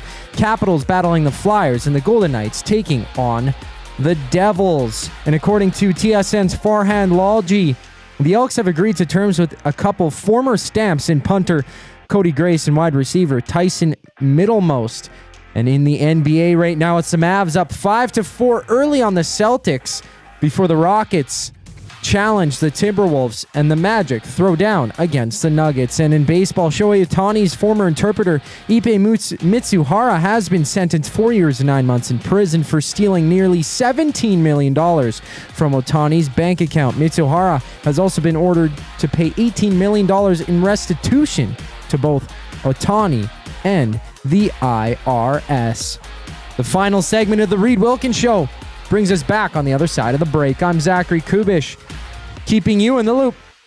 Get your fix every single game with the GCL Diesel Oil Stream pregame and postgame shows with Tom Gazzola and Hernan Salas. Whether it's breaking down the starting lineup, predicting key matchups, or diving deep into the game's biggest moments, Tom and Hernan are here to give you the best insight and analysis in the city. After the final horn, get the breakdown of every key moment, performance, and player reactions. It's your one-stop shop for all things game day. Catch the GCL Diesel Oil Stream pregame and postgame shows with Tom Gazzola and Hernan Salas, only on Edmonton Sports Talk, your clear choice for Edmonton sports. Food Sausages makes their meat with nothing but the best local ingredients. From chicken, beef, and pork, their gluten-free sausages are packed with flavor. Every single bite. Get a 10% discount when mentioning Edmonton Sports Talk in-store or use the code EST when shopping online at foodsausages.ca. Plus, you get free delivery on orders of $100 or more. Find them at 6736 99th Street. Food Sausages. You can't beat our meat. Hi there. If you're like me, you like to picture yourself in luxury, even though there's absolutely no way you could afford it. And if you can, well, even better. Thankfully, I picture myself in something that is luxury, but still absolutely affordable, like the all-new Mazda CX-90 from Park Mazda. With the new luxury features like facial recognition settings and quilted detail Napa leather seating, I can pretend to be comfortable with all of my proper settings activated without even touching a button, thanks to Mitch Lewicki and the great staff at Park Mazda. I like to picture Mitch Lewicki as a ninja fighting off evil samurai. Park Mazda, your dealer for life in Sherwood Park off Y Road, parkmazda.ca.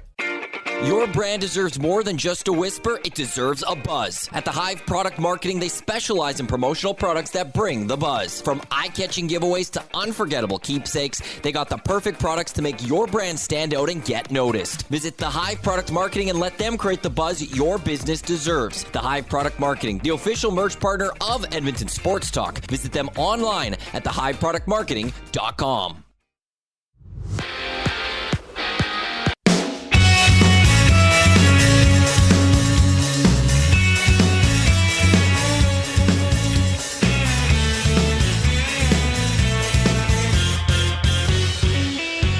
Thanks for tuning in this afternoon. Hope you're having a great Thursday. Tomorrow on the Reid Wilkins Show with Jay Milne, Jed Roberts will join us to tee up the Super Bowl. He always has great perspective. Tom Gazzola will check in as well to talk about the Oilers and the Avs. We will have our guaranteed to be correct Super Bowl predictions. That's going to be fun. I think people know which team I'm picking, but we'll see if I can get the right score. What am I, one game ahead of you for the playoffs? I got it in my binder somewhere. And I'm not going to even. Well, we'll save it for tomorrow. Okay. I believe they call that a tease in the business. I might for the score. I think I'm going to pick a scoregami. Are you now? Well, why not? It'd be fun if it was a scoregami. Stranger things have happened. They certainly have, Jay.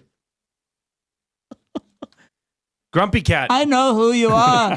Jason Milne of the Reid Wilkins Show. 3 to 6 p.m. on Edmonton Sports Talk. Have you come at long last? Well played. Grumpy Cat in the River Cree inbox. This goes back to your off-topic topic from William Huff a couple days ago. I'd interview any sports figure and ask them about their passion. I can listen to anyone talk about their passions. Well done, Mark. Happy to hear that story. That was great. It was great. River Cree Resort and Casino inbox, 780-218-9999. River Cree Resort and Casino featuring Italia Restaurant, home of the $6.99 brunch special from 11 a.m. to 4 p.m. on Sundays. Today's off-topic topic, what video game character would you most want to meet in real life? I don't think there was a consensus number one choice in this, which is good because we had a lot of different suggestions where people just joking around about what it might be like to meet some of these people, or perhaps how horrifying it would be to meet a video game character, such as if Pac-Man all of a sudden were roaming your streets. I saw this one earlier, Reid. This goes, to, as you said, to the off-topic topic. This comes in from Chris Sadoway, making the case for Gordon Freeman from the Half-Life video game franchise. Okay, which If you character is can't that? sit down for a beer with a guy who wrote an MIT thesis titled Observation of Einstein, Podolsky, Rosen Entanglement on Super Quantum Structures by Induction through Nonlinear Transuranic Crystal of Extremely Long Wavelength Pulse from Mode Locked Source Array and not learn something amazing, who are you? Is that a character from a video game? It must be. Wow. That's quite an elaborate character. Can you tell I don't play video games? We don't play enough. Maybe it wasn't a good topic that we picked because maybe people have made far more clever references than we thought. Jax, Laura Croft, another vote for Laura Croft from Tomb Raider. I picked Nathan Drake from Uncharted. Yeah. I think Super Mario would be funny, just watching him run around and try to jump and get coins. And plus, how would the two-dimensional characters operate? Like, would we have to tell Mario, like, hey, man, come over here? Oh, no, I can't. I'm going this way. No, come over here. Turn sideways. Turn sideways. Face us. Yeah. It's okay. He's No, I got to kick this turtle. That is interesting. You'd have to assume they'd be three-dimensional. Why are you jumping up the stairs? Just take one at a time. Boom, boom, boom. I got to jump up the flagpole. You've been issued a challenge, Reid. Okay, good. Norman at Combine sends this challenge across the bow. Okay. From Rosenthal to Mayfield. I'm not staying at your house, Norm. OMG. Reid needs to do the bookbinding guy voice for an entire show. 1,000 like show. We would not be able to keep it together. And then we wouldn't be funny for 3 hours. Can you imagine breaking down a reversed goal call, but you have to do it in the binding guy voice? What did we say the name was? Felix? I was so overjoyed when Bouchard went top cheese, as the children say. Yeah. I was, if only you'd been there to high five with me, Jay, but as I mentioned, I'm often alone binding books for the joy of others. And then I saw the referee turn on his microphone and also boldly say that the goal had been challenged by the Kraken of Seattle, or the Tentacles, as Reid so playfully has named them. I think you could do it. With bated breath, I sat at the edge of my seat. I even put aside the book I was binding to see the outcome of the challenge.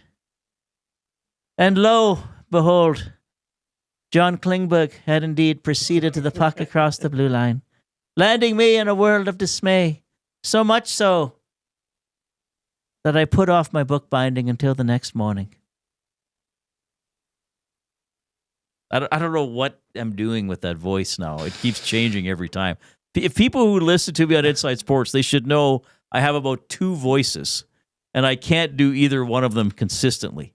The morphing of the voice is part of the show, though. That's part of the gimmick. Shanzi chimes in the River Cree inbox. ChatGPT says his name shall be Arthur Whitmore.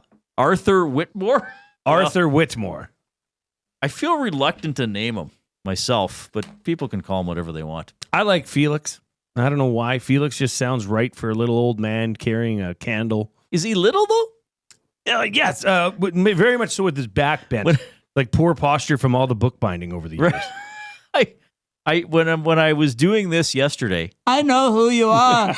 Jason Milne of the Reid Wilkins Show, 3 to 6 p.m. on Edmonton Sports Talk. Have you come at long last? at the end, I pictured him as the knight that had been waiting at the end of Indiana Jones and the Holy Grail. Yes.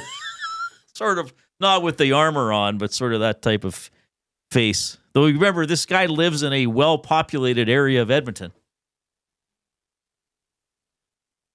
1 hour. Maybe not today. Not today. We don't have time. Maybe that could be, one day we'll challenge. We'll have to make it like an Oilers game day. It'll be a hot show. Oh my God. And we'll challenge people. They'll turn them. We'll challenge people to get us to 500 likes. If we got to 500 likes, Reid, you have to do 3 segments in as the bookbinder. The bookbinder. The Alberta voice. bookbinder. There's also that line I had yesterday for the for the Alberta Bookbinder, the last one in the province. It's like he is the Alberta Bookbinder. He's the only one left. Oilers didn't skate today. Day off. Tomorrow they will host the Colorado Avalanche. And, we're going to see Natchez. First time they played since the trade. 7 o'clock game. So we'll have a 6 o'clock Oil Stream pregame show with Tom Gazzola and Hernan Salas. Those guys do an awesome job. Do we know which analyst it is tomorrow? Because usually it's Cassian. But sometimes we got Gager. Sometimes we got Belzy. Belzy and Tom will have Hello Hockey on Saturday at 10. Pwaddy has a good idea. Could I interview players post-game in that voice? That would be good. Grumpy Cat says, next, Jamie Thomas interview. Do it with that voice, but don't tell him acknowledge that I'm going to do it. Just don't say anything. Leon, you placed that backhand with the precision of which I bound the memoirs of the university professor. Amos Moses says, bookbinder name should be Wilkins Reid. Not bad. That would be good. Okay. 780-218. Oh, sorry. Reid and Jay. Oh, I'm sorry. Did I break your concentration? What do they got to say? Say what again? Say what again? I dare you. Let's find out. English, do you speak it? Then you know what I'm saying. We got over 150 thumbs, so double word of the day. That's awesome. Thanks, Samuel. Don't go too far, right? Because we got 2 words. Okay, just hang on a second here. What? I didn't know. Listening to how to say it. I didn't know how to pronounce this one. Okay, the first word of the day is amphigory. Amphigory. Well, another word I've never heard of. This is a noun. Amphigory? Yeah. Hang on. So, well, I'll just go with what it sounds like to me. Amphigory. Amfigory.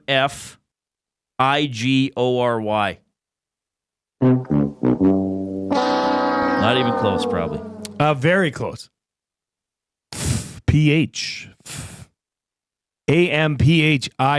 Oh, okay, so I just didn't sub in the right thing. So I think can mean like what? No, that's because ambidextrous, but that's bi. The bookbinder fella has seen a lot of this. He has seen it's a noun? A noun.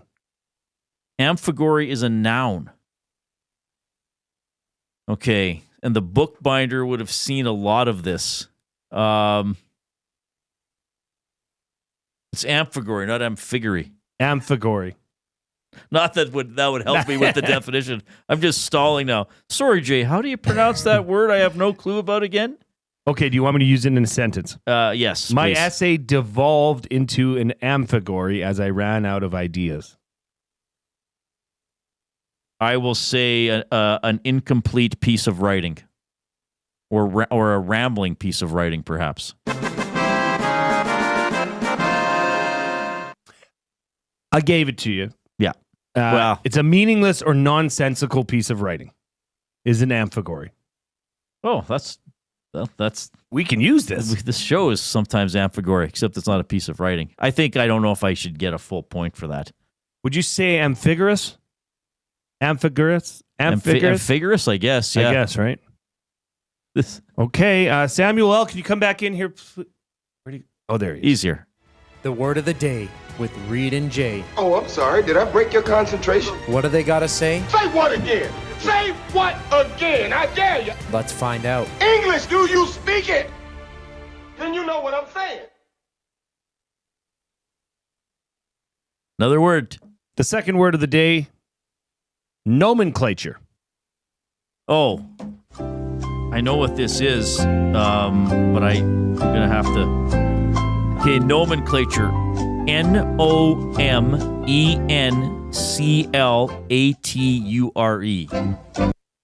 So nomenclature, okay, this is not my official answer yet. I'm thinking out loud. It has to do with a naming convention. So it's like to get into to truly understand chemistry, you have to know the nomenclature. So I think it's I think it's like a naming convention or style related to a specific discipline. Wow. That was probably your best work yet. Well, Tome. Tome was pretty good. Tome was really good. Tome was impressive. But nomenclature is a formal word that refers to a system of names that is used in specialized fields and especially in science. Yes. Nomenclature is also used more broadly as a synonym of name and designation. It took Faith, a trained herpetologist, a while to become familiar with the nomenclature used at the entomology conference. Yes, there you go, because she was a herpetologist and then which studies not herpes. Why not? What does a herpetologist study, Coop? Is that lizards? A branch of zoology dealing with reptiles and amphibians. Right. And so then she went to the insect convention and didn't know the nomenclature. That's right. Right. You nailed that one. I pretty much knew. Like I understood it, even if I couldn't quite nail the definition. That was a bona fide 2 out of 2. So that was a bona fide 2 out of 2, which is pretty good. Yeah, that's really good. That one had that sort of I don't know what. Yeah, like, maybe that has its own nomenclature. Oh, that was pretty good. I like those. I'm glad we got in 2 today.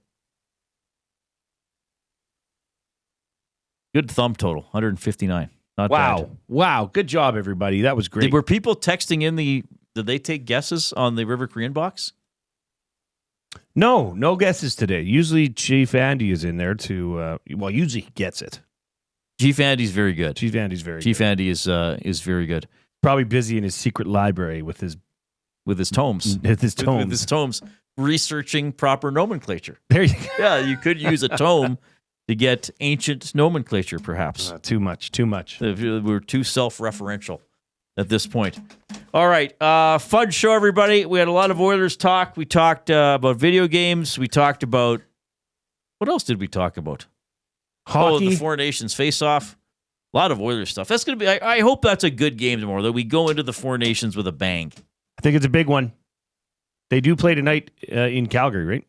Colorado. Or the Avs playing tonight. Yeah. I totally didn't even think of that. That should have been my game of the night. I'm negligent. Oh, yeah, they are there tonight. I totally messed that up. Not me. I'll be watching the Trailblazers. With there are even a couple of games on Sunday.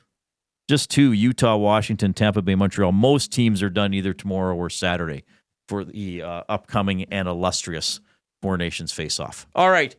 If you missed any portions of this show, you can go back and catch it again on YouTube or by wherever you get your podcast. Just put in Reid Wilkins Show there and subscribe. Subscribe to our channel on YouTube and find us as well on the iHeartRadio app, the TuneIn Radio app, or just go to our website, edmontonsportstalk.com. Big thanks to Zachary Kubish for doing the sports update and the technical work. He's the glue guy, Jason Milne. I'm Reid. Have a good evening.